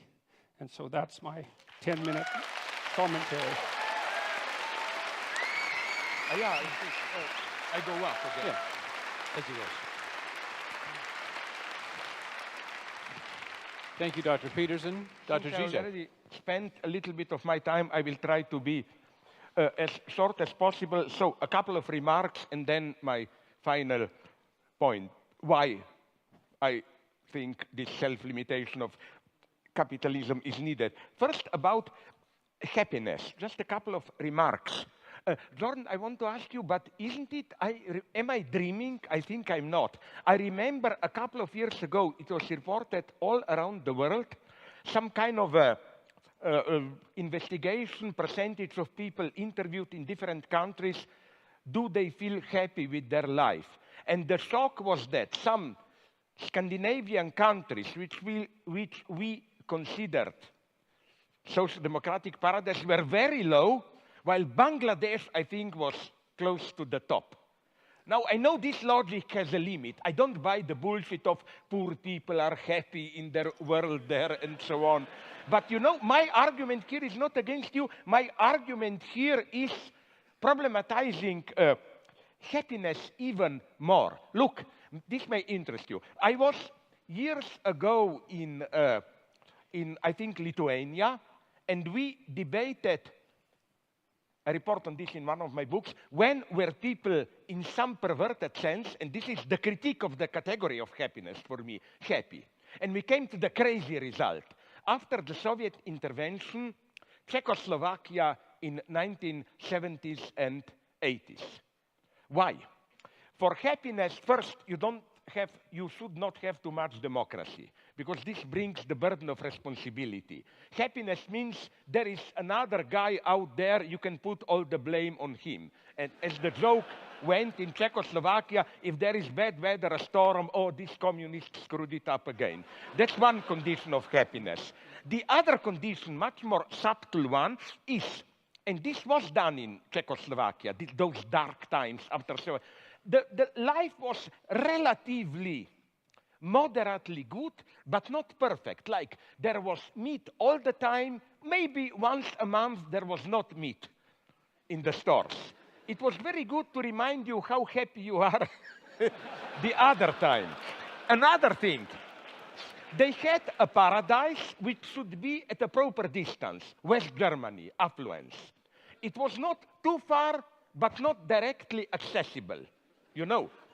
So so maybe in your critique of communist regimes, I agree with you, you should more focus on something that I experience of, you know, don't look only at the terror, ultimately totalitarian regime. There was a kind of a silent, perverted pact between, at least in this late, a little bit more tolerant, but I still oppose them, communist regimes, between power and population. The message was, leave us the power, don't mess it with us, and we guarantee you a relatively safe life, employment, private pleasures, private niche, and so on and so on.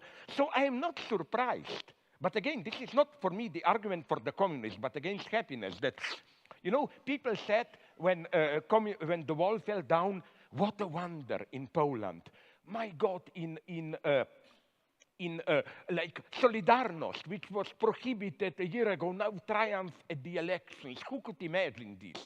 Yes, but the true miracle, in a bad sense for me, was 4 years later, democratically ex-communists came back to power. So, you know, again, this is for me not the argument for them, but simply for the, let's call it, corruptive nature of happiness. So my formula, maybe you would agree with it, is, my basic dogma is happiness should be treated as a necessary byproduct.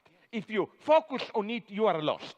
It comes as a byproduct of you working for a cause and so on. That's the basic thing for me.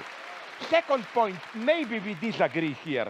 China, of course, the miracle, economic miracle was due to unleashing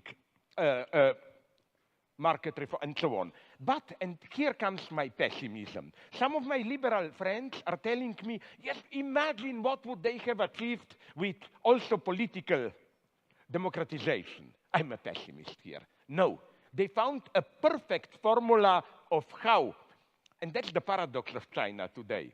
The Communist Party is the best manager of capitalism and protector against workers.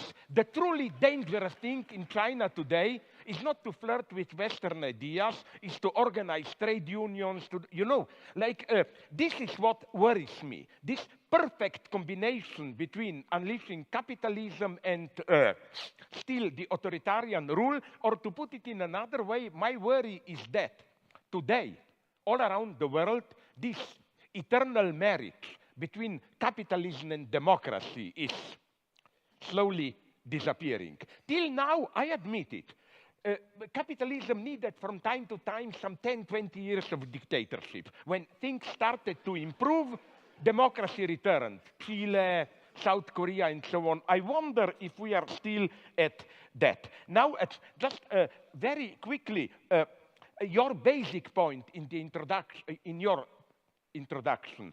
You know, I'm tempted to say, the way you presented Communist Manifesto, the simplified image, and so on and so on, it's crazy to say, but on many points I agree with you, and it's a very complex argument. Marx didn't have, for example, a good theory of how social power exists. His idea was simply with disappearance of class structure, it's secretly, although he wouldn't have accepted it, a technocratic dream. Like, by experts, social life will be run as a perfect machine. Although he was at least aware of the problem, which is why he was so enthusiastic, Marx, about Paris Commune, you know, which was precisely not centralized power. So I'm not just defending Marx. I'm saying it was not clear to him. And so let's drop that. Maybe I have more interesting things to say. Another point. Nonetheless, at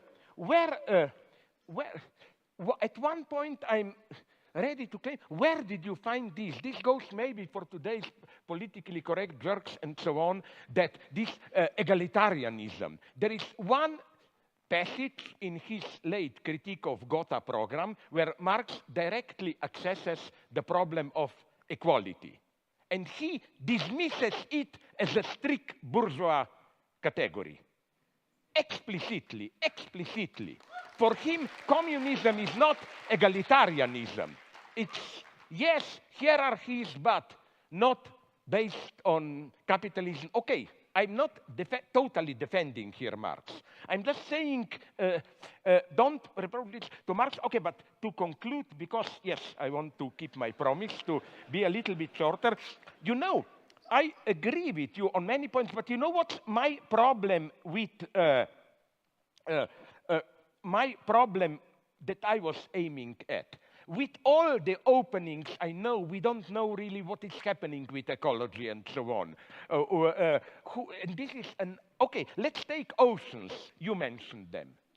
But isn't it, for me, correct me if I'm wrong, and I don't mean this rhetorically, maybe I'm really wrong, but the problem of oceans, the only way for me is some kind of cooperated international action and so on. You cannot simply leave it to the market. That's what I'm saying. This is the fateful limit that I see. About this diminishing poverty and so on, I am aware of it. I tend to agree with it. But I, at the same time, see so many explosive tensions. For example, do you know about South Africa? It's a terrifying situation on the edge of the civil war. To be very brutal, the only thing that, I'm simplifying it, that really happened with end of apartheid is that the old ruling class, I simplify it in grotesque Marxist terms, was joined by a new black ruling class, which is not doing a good job, so they are trying to play the race card. It's still the consequence of white colonialism and so on and so on, but tensions are terrifying. And here I was pleading for not abolishing borders and so on, but this type of, I don't know how to put it, global change cooperation, like, again, the example of Congo that I mentioned, or like, forget that killing of that guy Khashoggi, it's horrible, but the true nightmare is Yemen today. I mean, you said somewhere that we should well think without engaging in large-scale reform what the consequences will be. Okay, very briefly, I agree with you that the gap of standard Marxism was that the proletarian revolution will be a place where you do something and you know exactly what you do. If there is a lesson of the 20th century, is that this tragic logic, you want something maybe good, the result is catastrophic, holds absolutely also for revolutions and so on and so on. But in spite of all this, and I don't know what forum will it have. I'm not pleading for a new Leninist party or whatever. I'm just pleading for new forums of international cooperation and so on. I agree with you when you said the majority of us is not even really aware of the seriousness of, especially the poor, of ecological problems and so on. And I think, would you agree that the situation is here much more subtle and obscene? It's that logic that in psychoanalysis is called disavowal, Verleugnung. In French, je sais bien, mais quand même. We know ecological problems, but we don't really take them seriously. And here I see problems, and I don't see an easy way out.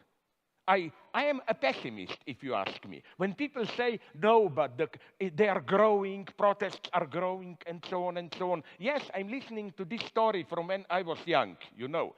They are growing, and then look what happened. The mega tragedy is, for me, for example, what happened to Syriza. They were elected for change, whatever, and they become, and I'm not blaming them, they become the perfect executors of austerity program. So I just see problems. I'm a pessimist. And I'm not a radical pessimist. But you have to, maybe here we are different. I noticed with your final speech, that final moment of your intervention, that it's very strange, because usually Marxists have this stupid optimist anthropology. Just get rid of capitalist terror and we will all be happy. My God, I'm much more a pessimist. I don't believe in human goodness. I never underestimate evil, never underestimate envy. I mean, it's part of my nature. In Slovenia, we have a wonderful story. A godlike figure comes to a farmer, and I will stop immediately, and asks him, I will do to you whatever you want. Just, I warn you, I will do twice the same to your neighbor. You know what Slovene farmer answers? Fine, take one of my eyes. You know, we are in this. Don't underestimate this. I don't see any simple, clear way out. Thank you.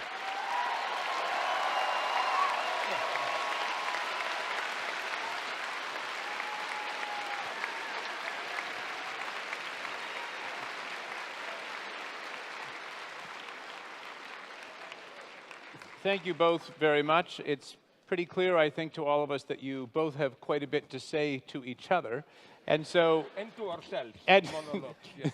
and so I think before we jump to some audience questions, I thought it would be nice to give each of you a chance to ask a response or ask a question or two from each other. So starting with you, Dr. Peterson. Maybe you want simply to counterattack. It wasn't fair to... Well, I've only... To do your reply. I had 3 questions, and 2 of them are now completely irrelevant.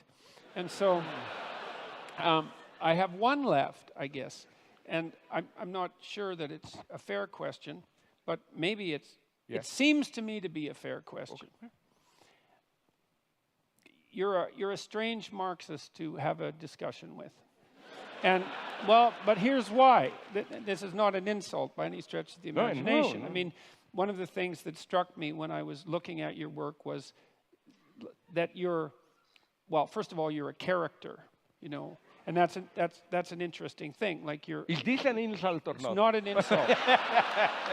It's a sign of originality, and it's a sign of a certain amount of moral courage, and it's a sign of a certain temperament, and it makes you humorous and charismatic and attractive, and I think you appeal to young people the way that outside intellectual rebels appeal to young people. And so those are all positive things that can be used positively or negatively. And my question is, like, it seems to me that your reputation, unless I'm very misinformed about this, is as a strong supporter of Marxist doctrines on the left, or was that? And so then my question is, given the originality of your thought, why is it that you came to presume at some point in your life, perhaps not now and perhaps still, that the promotion of Marxism rather than Zizekism was appropriate? Because it seems to me that there's enough originality in your body of thought and lateral thinking in the manner in which you approach intellectual ideas that there's just no reason for you to be allied with a doctrine that's 170 years old and that is, if capitalism is rife with problems, is twice as rife with problems as that. And so you're kind of a mystery to me in that way. And so that's my question. Okay. Very briefly, I developed systematically in my book critical insights into many traditional Marxist theses, so no doubt here. You know what I still admire nonetheless in Marx? Not those simplicities of Communist Manifesto, but I still think that his so-called critique of political economy, capital, and so on, is a tremendous achievement as a description of the dynamics of capitalist society. And if you read it closely, Marx is much more ambiguous and open there. For example, he mentions, apropos what you referred to, he mentions that law of diminishing return, like why crisis will arrive necessarily, poor are getting poorer. But then he is honest enough to enumerate 7 or 8 counter tendencies. And if you read him closely, you will see that precisely those tendencies prevailed later. Or forget Communist Manifesto, go to read his political analysis of its unsurpassable 18 Brumaire and so on of the 1848 revolution, which are incredibly complex, no traces of that class binary there. Marx deals with middle classes with crucial, lumpenproletariat with the ambiguous role of intellectuals and so on and so on. But basically, what I was pleading for, and I like to put it in paradoxical term, was for a return from Marx back to Hegel.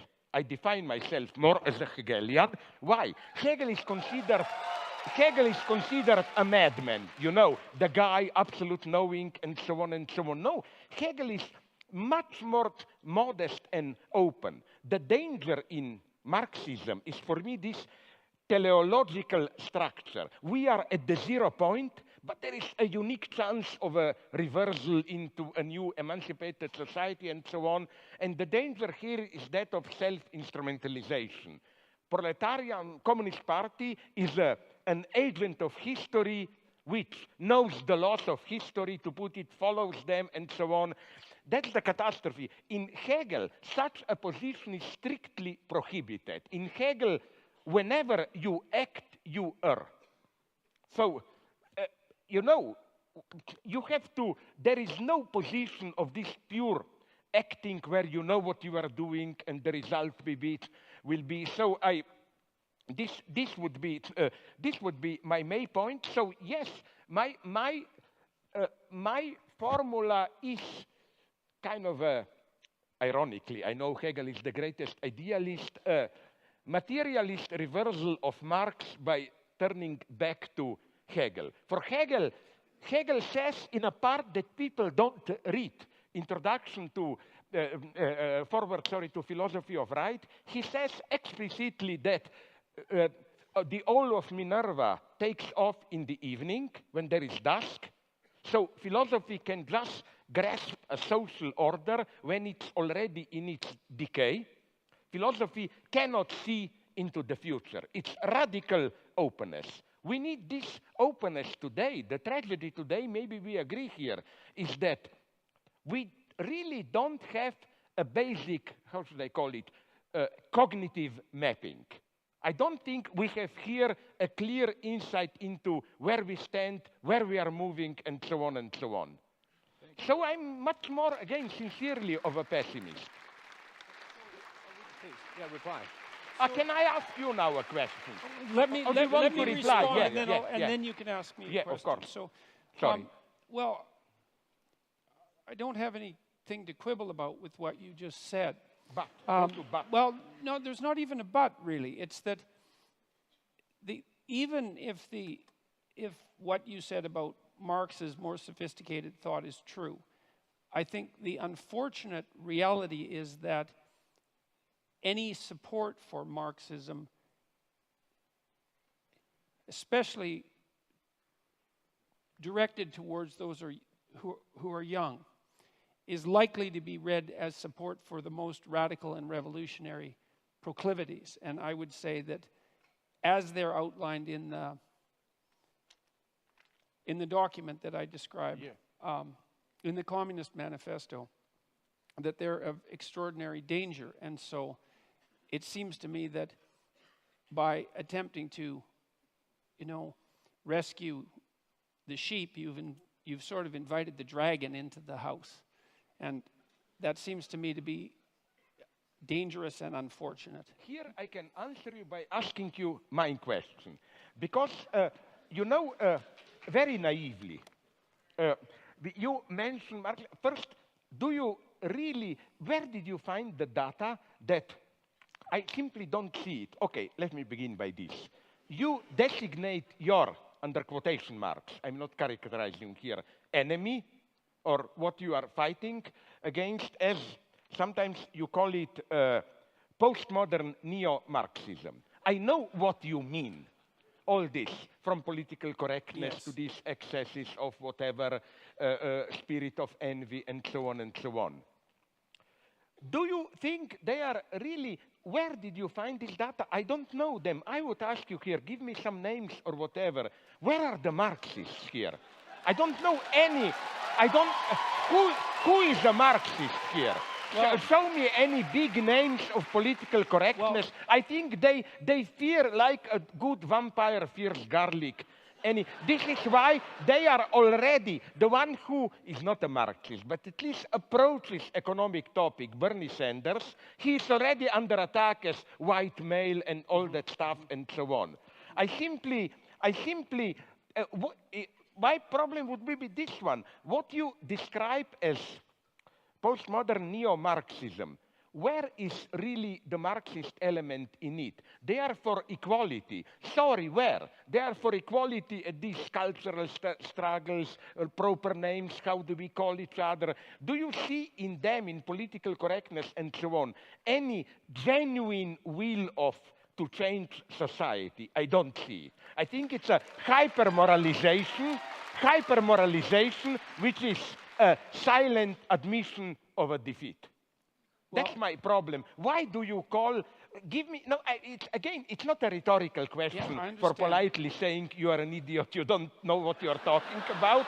It's simply, I would like to know, because you, and I like this often, when you attack somebody, you said aggressively, and what should? Read more, tell me, whom. So I'm asking you now, not read more, I don't advise you, but who are? Give me some names and so on, and who are these postmodern, egalitarian, neo-Marxist, and where do you see any kind even of Marxism? I see in it mostly an impotent, an utterly impotent moralization. Please, I'm so sorry that I was too long. No, that's too no long, problem. please. Well, I mean, organization like Jonathan Haidt's, what's it called?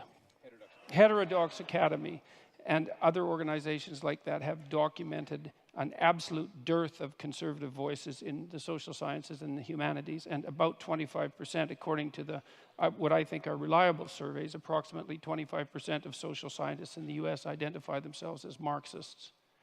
And so there's that. But where are the results? Okay, but Can you name me one? The, I know a couple of Marxists. For example, who does very solid economic work. Yeah. I don't totally.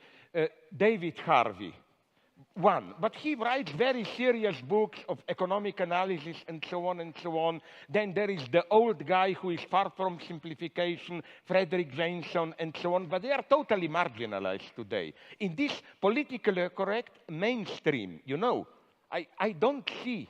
Well, yeah, your questions seem to me to focus more on the peculiar relationship that I've noticed and that people have disputed between postmodernism and neo-Marxism. And I see the connection between the postmodernist types and the Marxists as a sleight of hand that replaced the notion of the oppression of the proletariat by the bourgeoisie as the oppression by one identity group by another.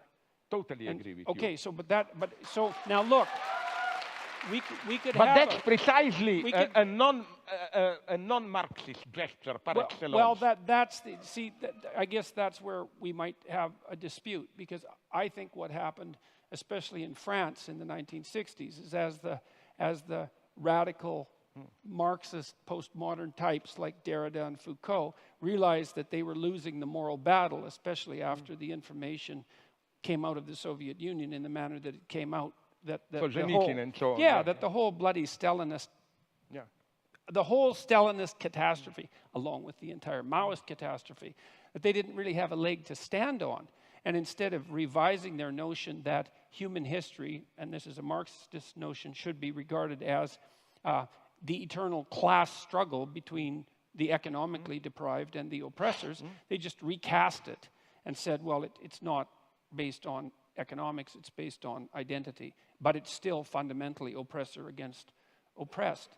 And to me, that meant that they smuggled the fundamental narrative of Marxism and many of its goals back into the argument without ever admitting that they did so. Now, I've been criticized, for this supposition, because people who are postmodernists say, look, one of the hallmarks of postmodernism is skepticism of meta-narratives. It's like, I know that perfectly well. And I also know that Marxism is a meta-narrative, and so you shouldn't be able to be a postmodernist and a Marxist. But I still see the union of those two things in the insistence that the appropriate way to look at the world is to view it as the battleground between groups defined by a particular between individuals defined by a particular group identity, so that the group identity becomes paramount, and then the proper reading is always oppressor versus oppressed. With a secondary insistence that's very similar to Marx's insistence upon the moral superiority of the proletariat, that the oppressors are by definition, because they're oppressed, morally superior. And there's the call for perhaps not revolutionary change, although that comes up above, but change in the structure so that oppression disappears, so that a certain form of equality comes about. Now, you argued that Marx wasn't a believer in equality of outcome, and I'm not so sure about that, because his notion of the eventual utopia that would constitute genuine communism was a place where all class divisions were eradicated. But and so there's at hierarchies. Well, there's at least an implication that the most important of the hierarchies had disappeared. And so maybe he had enough sophistication to talk about other forms of hierarchies. But if that's the case, then I can't imagine why he thought that the utopia that would emerge as a consequence of the elimination of economic hierarchies would be a utopia. Because if there were other forms of hierarchies that still existed, people would be just as contentious about them as they are now. Like we have hierarchies of attractiveness, for example, that have nothing to do with economics or very little to do with economics, and there's no shortage of contention around that or any other form of ability. And so that's why I associate the social justice types who are basically postmodernist with they're postmodernist with Marxism. It's the insistence that you view the world through the narrative of oppressed versus oppressor. And I think it's a catastrophe. I think it's a catastrophe. And you appear to think that it's a catastrophe as well. Just one sentence, and then you can reply. It's so strange that you mention, for example, somebody like Foucault, who, for me, are you aware that his main target was Marxism? Okay, for him represented his game was never a radical change, and this is what I don't like in this, what you call postmodern, let's not call them Marxists, but revolutionaries. It's this enjoying your own self-marginalization. The good thing is to be on the margin, you know, like not in the center and so on and so on. It almost made me nostalgic for old communists who at least had the honesty to say, no, we don't enjoy our marginal position. We want to do something central power. I find so disgusting. It's no wonder you don't get invited to lots of places. Yeah. No, you know, Foucault for me embodies this logic of revolution, and by revolution he meant any social change, serious, but small resistances and so on, small marginal places of resistance and so on and so on. So, okay, but let's maybe drop it here if you want, but since you are replying my question, you should have the last word here. No, I'll stop with that. Let's move to the next. We'll get back to these topics, no doubt, as we move forward with the question. So I'm happy to let that particular issue stop. Did you already do your Stalinist manipulation and censored the questions and how? Because this program that he described to us through some screens, questions, and so on, I think it puts him to the one who decides which questions are, as Stalinists would have put in, are the real voice of the people. Yes, and so yes. on. Well, hopefully we can trust him. Let's move on from that. At heart this evening, we're talking about happiness. At least that's the frame of the debate that we have tonight. And you've both been, in your work and also tonight, very critical of happiness as mere hedonism, pleasure-seeking, or even simply as a feeling. What does true or deeper human happiness consist of, and how is it attained? You? I don't care. Well, I don't, first of all, there's something you said 5 minutes ago or so. I think you were still at the podium. That I agree with profoundly, which is that happiness is a side effect. It's not a thing in itself. It's something that comes upon you. It's like an act of grace in some sense. And my sense is I accept even the theological undertone of what you said. Okay, no, the category of grace can be used in a perfect atheist sense. It's one of the deepest categories. Yeah, well, I'm sorry. Okay, good. Well, I would think that we could find agreement about that partly because of your psychoanalytic background. You know perfectly well that we're subject to forces within us that aren't of our voluntary control. And certainly happiness is one of those, because you cannot will yourself to be happy. You might be able to will yourself to be unhappy, but you can't will yourself to be happy. There are certain preconditions that have to be met that are quite mysterious in order for you to be happy, and then it happens. And then maybe, if you're wise, you regard that as a minor incomprehensible miracle that somehow you happen to be in the right place at the right time. Now, I've made the case that the most effective means of pursuing the good life, which is not the same as pursuing happiness, is to adopt something like a stance of maximal responsibility towards the suffering and malevolence in the world. And I think that should be pursued primarily as an individual responsibility. It's not like I don't think that political and familial larger organizations are necessary, but in the final analysis, we each suffer alone. in some fundamental sense. And we have our own malevolence to contend with in some fundamental sense. And the proper beginning of moral behavior, which is the proper beginning of the right way to act in the world, is to take responsibility for that. I think you do what you can to conceptualize the highest good that you can conceptualize. That's the first thing, to develop a vision of what might be. And it has to be a personalized vision as well as a universalized vision. And then you work diligently to ensure that your actions are in keeping with that. And you allow yourself on that pursuit to be informed by the knowledge of your ignorance and the necessity for acting and speaking in truth. And a fair bit of that, I believe, is derived. I think it's fair to say that that's derived from an underlying Judeo-Christian ethic, and I make no bones about the fact that I think of those stories metaphysically or philosophically or psychologically as fundamental to the proper functioning of our society insofar as it can function properly. And so it's not happiness, it's meaning. And meaning is to be found in the adoption of responsibility. And then I'll close with this. The responsibility is not only to do what you believe to be right. That's not, because that's duty. That's not enough. Yeah.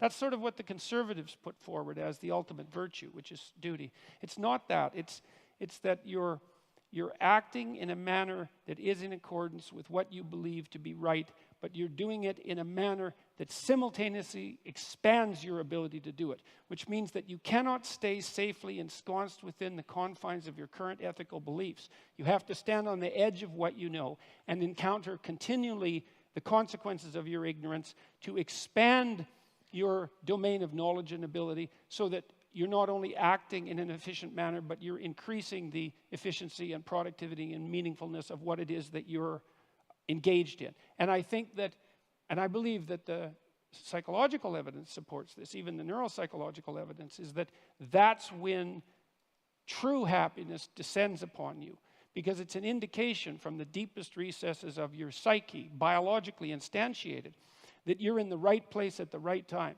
You're doing what you should be doing, but you're doing it in a manner that expands your capacity to do even better things in the future. And I think that's the deepest human instinct there is. It's not rational. It's far deeper than that. And it's something that's genuine and that exists within us and that constitutes a proper guide if you don't pervert it with self-deception and deceit. So that's my perspective.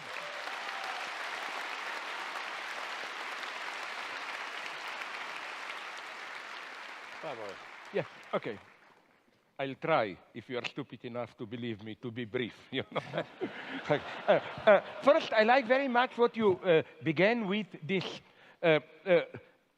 grace, or whatever we call it, moment of happiness. And I would like to, would you agree that the same goes for love, I think? We have in English, and they have it in French. I don't know if in other languages they have it. We use the verb to fall in love, which means it's in this sense, in some sense, a fall. You are surprised, you are shocked. Authentic love, I think, is something very traumatic even in this sense. I always like to use this example. Let's say you live a stupidly happy life.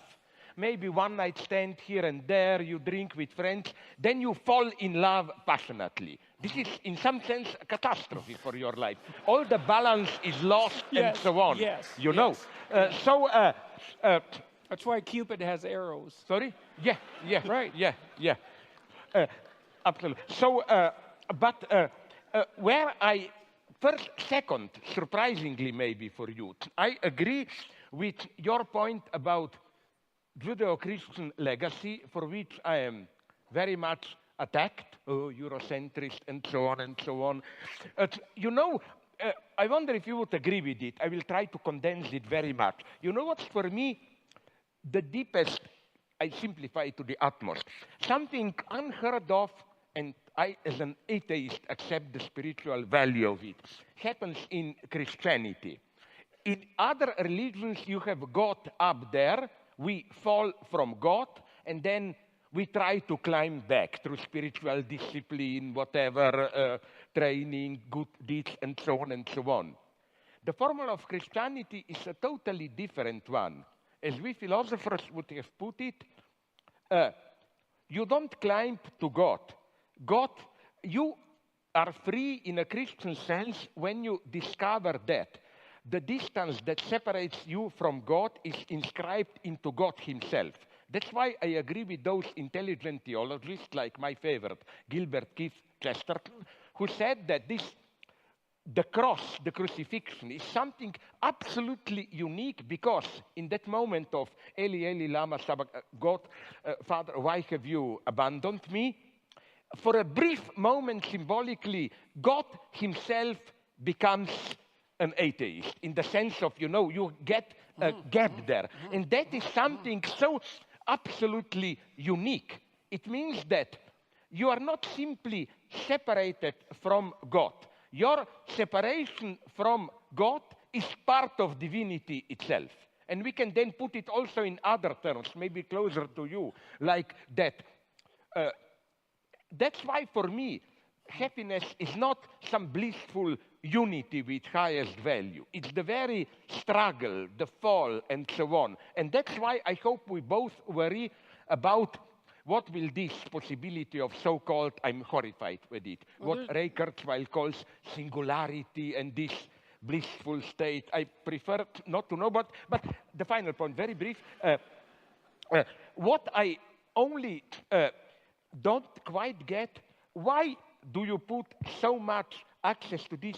We have to begin with personal change. I mean, this is also the second, or which one? I don't remember, forgive me, of your slogans in your book. First set your house in order, then. But I have an extremely common sense, naive question here. But what if in trying to set your house in order, you discover that your house is in disorder precisely because the way the society is messed up, which doesn't mean, okay, let's forget about my house. But you can do both at the same time, and I would even say, I will give you now the ultimate example, yourself. Isn't it that you are so socially active? Because you realize that it's not enough to tell to your patients, set your house in order. Much of the reason of why they are in disorder, their house, is that there is some crisis in our society and so on and so on. So my reproach to you, benevolent, would have been, the joke, tea or coffee, yes, please. Like individual or social, yes, please, because this is obvious in extreme situation. Like, I hope we agree to say to somebody in North Korea, set your house in order, no? Haha, I mean. But I think in some deeper sense, it goes also for our societies. I'm just repeating what you are telling. You see some kind of a social crisis, and I don't see clearly why to insist so much on this choice. Because, sorry, just to finish, I will give you an example that I think perfectly does it. How do we usually deal with ecology? By this false personalization, They tell you, what did you do? Did you put all the Coke cans on the side? Did you recycle all paper and so? Yes, we should do this. But, in a way, this is also a very easy way to discharge yourself. You say, okay, I do the recycling, so up, I did my duty, let's go on. So I would just say, why the choice there? Okay, so first of all, I have to point out that you have unfairly tasked me with 3 very difficult questions. And so I'm hoping that I can... That's life, that's life. As you said, life is a challenge, yes, and so on. So I'm hoping that I have the mental wherewithal to keep them in track and answer them in order, but you can help me if I stray. I was very interested in your comments about Christ's atheism on the cross, that final moment of atheism. That's something I'd never thought about in that way. Chesterton did. Yeah. Chesterton orthodoxy. A short book, excellent. No, it's a very interesting thought, because it's an unbelievably merciful idea in some sense. Yeah. That the burden of life is so unbearable. And you see in the Christian passion, of course, torture, unfair judgment by society, betrayal by friends, and then a low death. And so that's kind of, that's about as bad as it gets, right? Yeah. Which is why it's an archetypal story, right? It's about as bad as it gets. And the story that you describe points out that it's so bad that even God himself might despair about the essential quality of being. Yeah. Right. So that is merciful in some sense, because it does say that there is something that's built into the fabric of existence that tests us so severely in our faith about being itself that even God himself falls prey to the temptation to doubt. And so that's, okay, now, this is where things get very complicated, because I want to use that in part to answer the other questions that you answered. Look, there's a very large clinical literature that suggests that if you want to develop optimal resilience, what you do is you lay out a pathway towards somewhere better. Someone comes in, they have a problem. You try to figure out what the problem is, and then you try to figure out what might constitute a solution. And so you have something approximating a map, right? And it's a tentative map of how to get from where things aren't so good to where they're better. And then you have the person go out in the world and confront those things that they're avoiding, that are stopping them from moving towards that higher place. And there's an archetypal reality to that. It's you're in a fallen state, you're attempting to redeem yourself, and there's a process by which that has to occur. And that process involves voluntary confrontation with what you're afraid of, disgusted by, and inclined to avoid. And that works. Every psychological school agrees upon that, is that exposure therapy, the psychoanalysts expose you to the tragedies of your past, and redeem you in that manner. And the behaviorists expose you to the terrors of the present and redeem you in that manner. But there's a broad agreement across psychological schools that works. And my sense is that we're called upon as individuals precisely to do that in our life, is that we are faced by this unbearable reality that you made reference to when you talked about the situation on the cross, is that life itself is fundamentally, and this is a pessimism that we might share, is fundamentally suffering and malevolence. But, and this is I think where we differ, I believe that the evidence suggests that the light that you discover in your life is proportionate to the amount of the darkness that you're willing to forthrightly confront, and that there's no necessary upper limit to that. So I think that the good that people are capable of is actually, it's a higher good than the evil that people are capable of. And believe me, I do not say that lightly, given what I know about the evil that people are capable of. And I believe that the central psychological message of the biblical corpus, fundamentally, is that. That's why it culminates, in some sense, with the idea that it's necessary to adopt, it's necessary to confront the devil and to accept your, what would you say, the unjustness of your tortured mortality. If you can do that, it's a challenge, as you just pointed out, that's sufficient to challenge even God himself, that you have the best chance of transcending it and living the kind of life that will set your house in order and everyone's house in order at the same time. And so I think that's even true in states like North Korea. And I'm not asking people to foolishly immolate themselves for pointless reasons. When I'm working with people who are clinically and they have a terrible oppressor who's their boss at work, I don't suggest that they march in and tell them exactly what they think of them and end up on the street. It's not helpful, And so the pathway towards adopting individual responsibility happens to be a very individual one. But I do believe that the best bet for most people is to solve the problems that beset them in their own lives, the ethical problems that beset them, that they know are problems, and that they can set themselves together well enough so that they can then become capable of addressing larger scale problems without falling prey to some of the errors that characterize, let's say, over-optimistic and intellectually arrogant ideologues.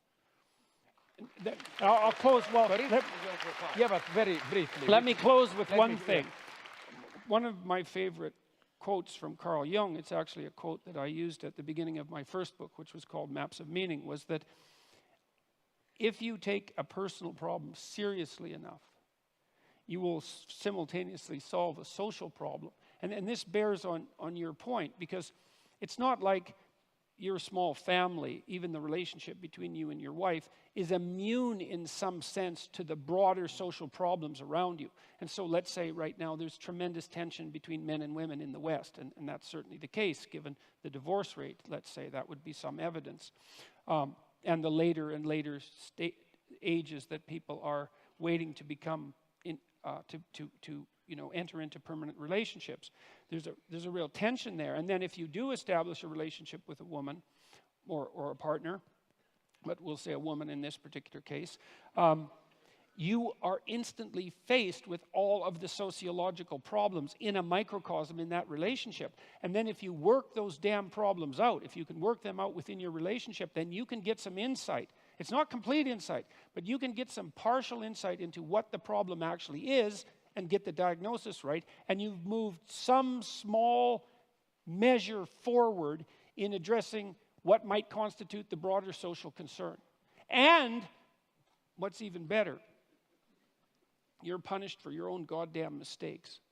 And that's another thing I like about the idea of working locally, is that, if I do broad-scale social experiments and they fail, it's like, well, tough luck for the people for whom they failed. But if I'm experimenting on myself within the confines of my own relationship and I make a mistake, I'm going to feel the pain. And that's good, that's just, but it also gives me the possibility of learning. And so I believe that you do solve what you can about yourself first before you can set your family straight and before you should dare to try to set the world straight. Otherwise, you degenerate into this kind of, you already talked about it, this shallow moralizing, well, I've divided my goddamn Coke cans up, and now I can spend more money on new packaging at the supermarket, which is exactly what the psychological research indicates that people do if they perform a casual moral action. They immediately justify committing a less moral action because they've put themselves in a higher moral place. And you might, if you were a real pessimist, you'd say, well, that's why they performed the action to begin with. I think that's often true. That's associated with that shallow moralizing. Are we too much in this direction? Or again, I will put in my Stalinist terms, would you go as far as to say, who needs the people? We talk for the people and we know better than the people. No, because I don't want to take too much of the time for the public, but you know what interests me? Would you then agree, because this is how Hegel reads the story of the fall, that fall really is felix culpa in the sense that for Hegel, before the fall, we are simply animals. It's through the fall that you perceive goodness as what will drag you out of the fall. So in this sense, fall is constitutive of the very, it's not you fall from goodness. You fall, and that's the dialectical paradox. Your fall retroactively creates what you fell from, as it were. And that's the tough lesson for cheap moralists to accept. But where I see, very briefly, maybe a counter question. What fascinates me, we didn't cover this, I didn't cover this, but speaking about ideology, would you agree? What fascinates me more and more is not big ideology in the sense of projects and so on. In our cynical era, people claim, oh, we no longer take them seriously and so on. But, and here, for me, social dimensions enters even our intimate space.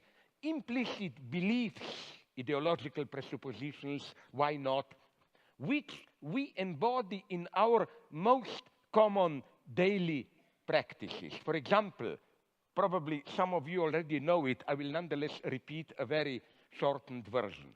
I was occupied at some point by the structure of toilets in Western Europe. I noticed this specificity of German toilets, where, you know, the sheet doesn't disappear in water. It is there exposed so that you smell it and control it for whatever. And I immediately associated it with German spirit of poetry and reflection and so on.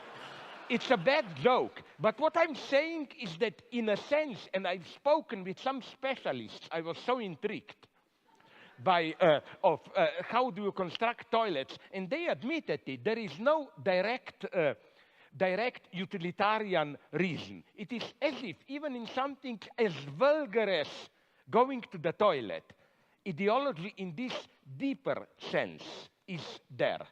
Another thing that at the same level, I repeat one of my old jokes, that fascinates me intensely is how it's not just as superficial psychoanalysts claim, we pretend to be moral to believe, but deeply we are cynical egotists. Quite often in today's times, we think that we are free, permissive, and so on, but secretly we are dominated by an entire pathological, or not even often pathological, structure of prohibitions and so on.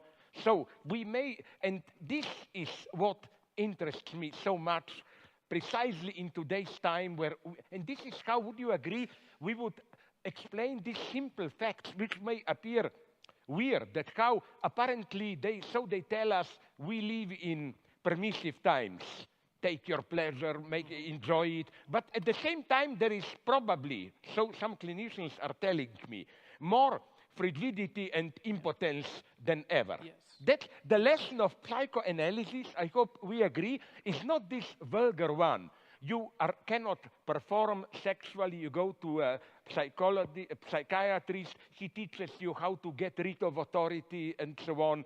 It's a much more complex situation. And this is what interests me immensely. All this set of implicit beliefs, how you don't even know, but you know, I will repeat the story that half of you know, and you, my favorite, that Niels Bohr anecdote. You know, he had a house outside Copenhagen, the quantum physics guy, and he had a horseshoe, a superstitious, above his door, yes. And then a friend asked him, but do you believe in it? Why do you have it there? And he said, of course not, I'm a scientist. Why then do you have it there? Because I was told it works. The idea is it prevents evil spirits to enter the house. It works even if you don't believe in it. Ne? That's ideology today. That's ideology today. It's fundamental. Okay, so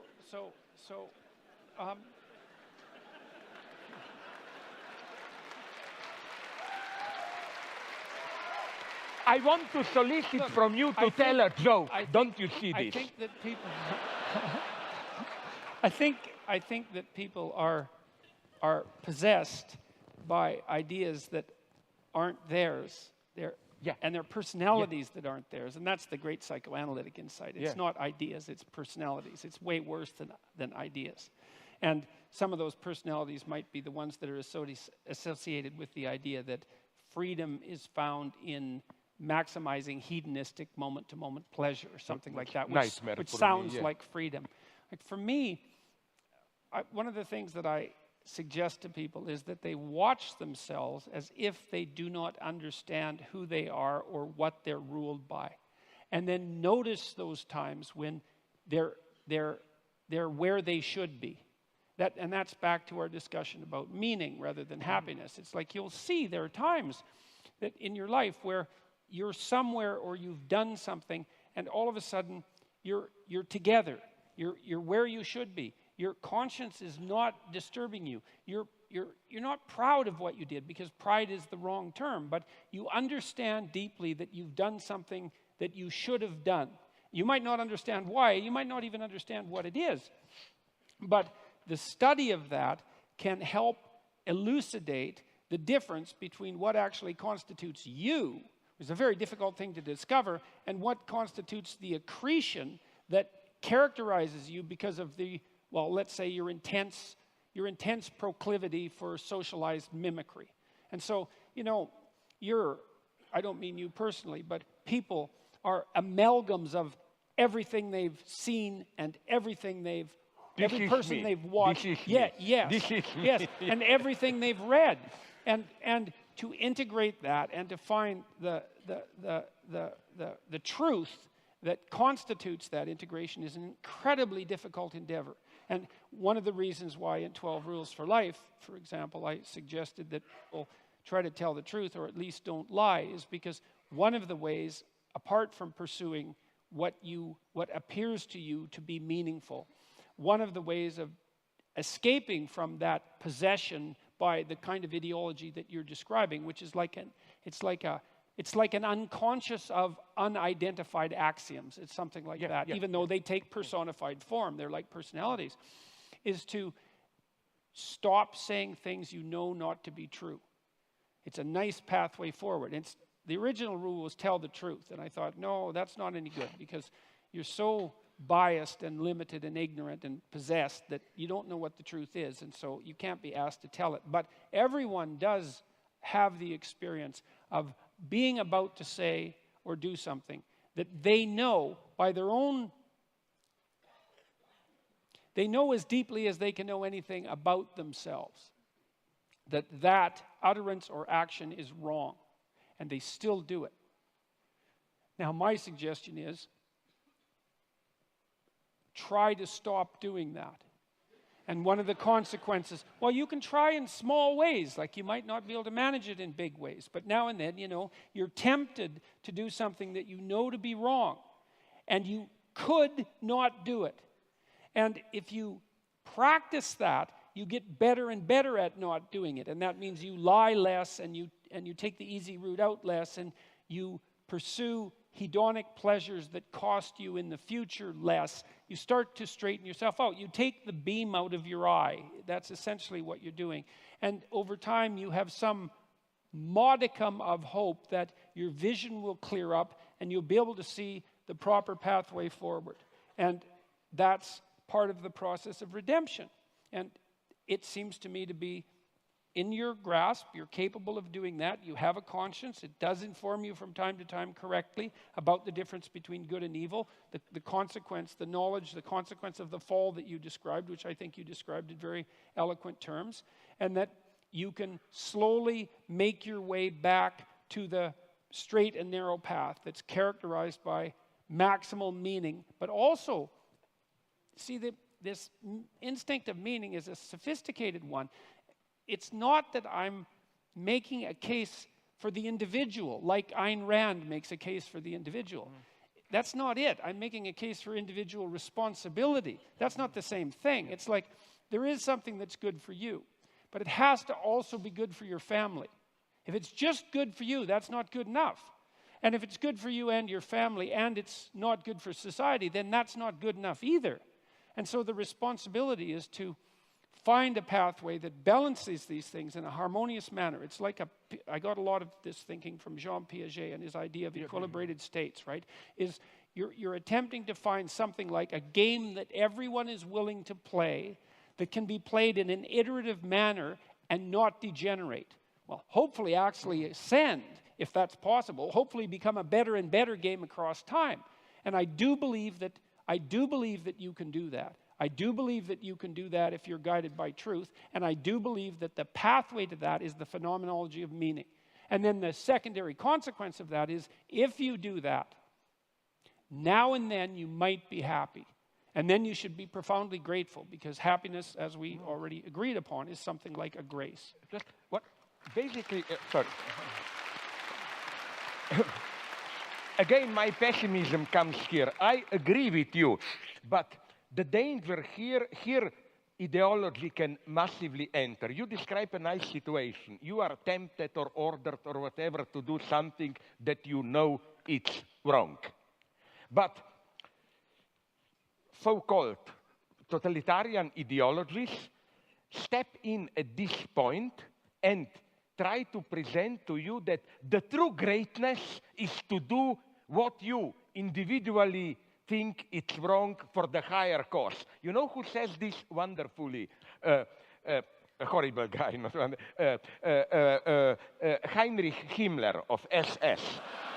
No. Sorry, seriously. No, he that's he no he joke. knew the problem. Yes. German officers must do horrible things. Yes. Kill Jews, and his solution was double. First, to let them know, as he put it somewhere, every idiot, okay, ordinary man can do something great, maybe, not all, sacrifice himself for his country. But his point was, but it takes a truly great man to be ready to lose his soul and to do horrible things for his country. Yeah. And I read some good memoirs of relatively honest communists who broke down when they were sent to the countryside famine in early 30s.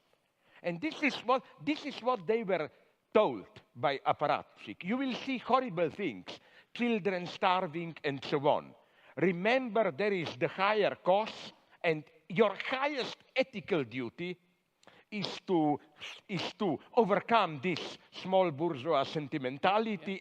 So here I see the danger of, again, my pessimism, false meaning, which can massively cover this false narrative. Second thing, also the solution by, I wonder if you share this pessimism of mine, another one by Himmler. You know what was his sacred book I read? He all the time had a special leather-bound copy in his pocket, Bhagavad Gita. He said, his problem was this one. He puts it perfectly. Nazi officers have to do SS horrible things. How to enable them to do it without themselves becoming horrible beings? His solution was Oriental wisdom. To learn to act from distance, I am not really there. And this was the shock of my life. Based on this, do you know the book? I found a book, the guy then wrote many books, Brian Victoria, Zen at War. It's a shocking book, especially horrible for many so-called anti-Eurocentrists who claim our monotheism is guilty of everything, we need Oriental. Yeah, but that book is about apart from a couple of exceptions, the behavior of Zen Buddhist community in Japan in the 30s, early 40s. Not only they totally supported Japanese expansion into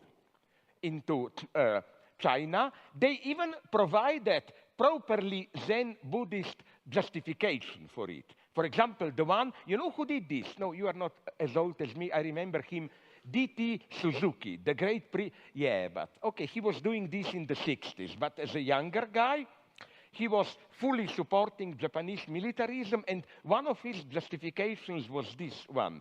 The advice of Japanese military to them to support Zen Buddhist training. Because he says, it's one of the most horrifying things that I've ever read, he said, sorry, don't take it personally, but let's say an officer orders me, if I were to tell this to you, it would be too obvious, so I pick you, I have to kill you, stab you with my knife. And he says, if I remain in this illusionary self, then I feel responsible, I kill you. But he says, if you are enlightened by Zen Buddhism, then you know there is no substantial reality. You become a neutral observer of your life, just a flow of phenomena, and you tell yourself, it's not that I am killing you, but in the cosmic dance of phenomena, my knife is floating and somehow your knife false. You know what I'm saying this? I'm not disputing some spiritual greatness of Zen Buddhism.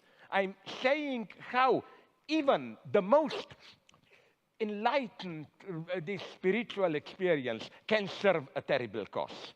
Now, because we're running very quickly out of time,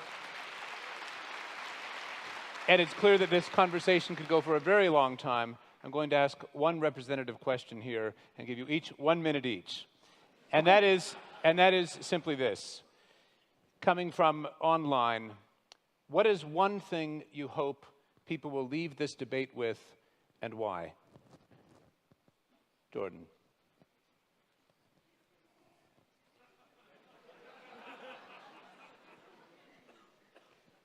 I hope they leave this debate with a belief in the power of communication between people with different views.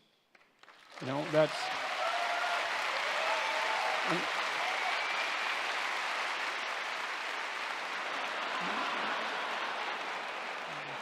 I mean, there is a growing idea on college campuses, tell me if I go over my minute, that there really is no such thing as free speech because people are only the avatars of their group identity and they have nothing unique to say. And besides that, there's no communication across boundaries of identity or belief. And I think that that's an unbelievably dangerous and pernicious doctrine. And I think that people of goodwill, despite their differences, can communicate, and they can both come out of that communication improved, even though there might be some dissent and some dissent on the way. And so that's what I would hope people would come out of this. Thank you. I will be more concrete, even politically. There is today, so it appears, this big conflict between all that postmodern stuff that you oppose and this alt-right and so on. I hope sincerely that we made at least some people to think and to reject this simple opposition. There are quite reasonable, well, the only alternative to alt-right is not political correctness and so on. And now I'm speaking not for you, but for me. Please, if you are a leftist, don't feel obliged to be politically correct. Think, don't be afraid to think. And especially, would you agree, one great version of not thinking is how immediately, if they don't agree with you, you are labeled a fascist. But that's the laziness. People find something they don't agree with, instead of thinking, they think about something we all agree was a bad thing, you are a fascist, and so on. You know, it's not as simple as that. Even Trump, of whom I'm deeply critical, no, I'm sorry to tell you, yes, he is a catastrophe in the long term and so on, but he is not a fascist. You make it all too easy to play these games. I just want not a positive result, but to shatter you a little bit, to make you think. I have always felt that the greatest conversations are unfinished ones. Please join me in thanking Slavoj Zizek and Jordan Peterson for a great unfinished conversation.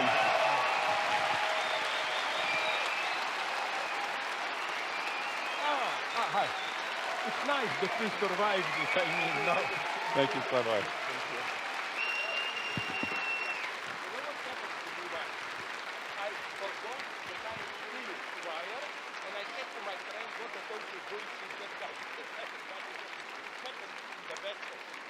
So we waved everyone, all right. We go out this way.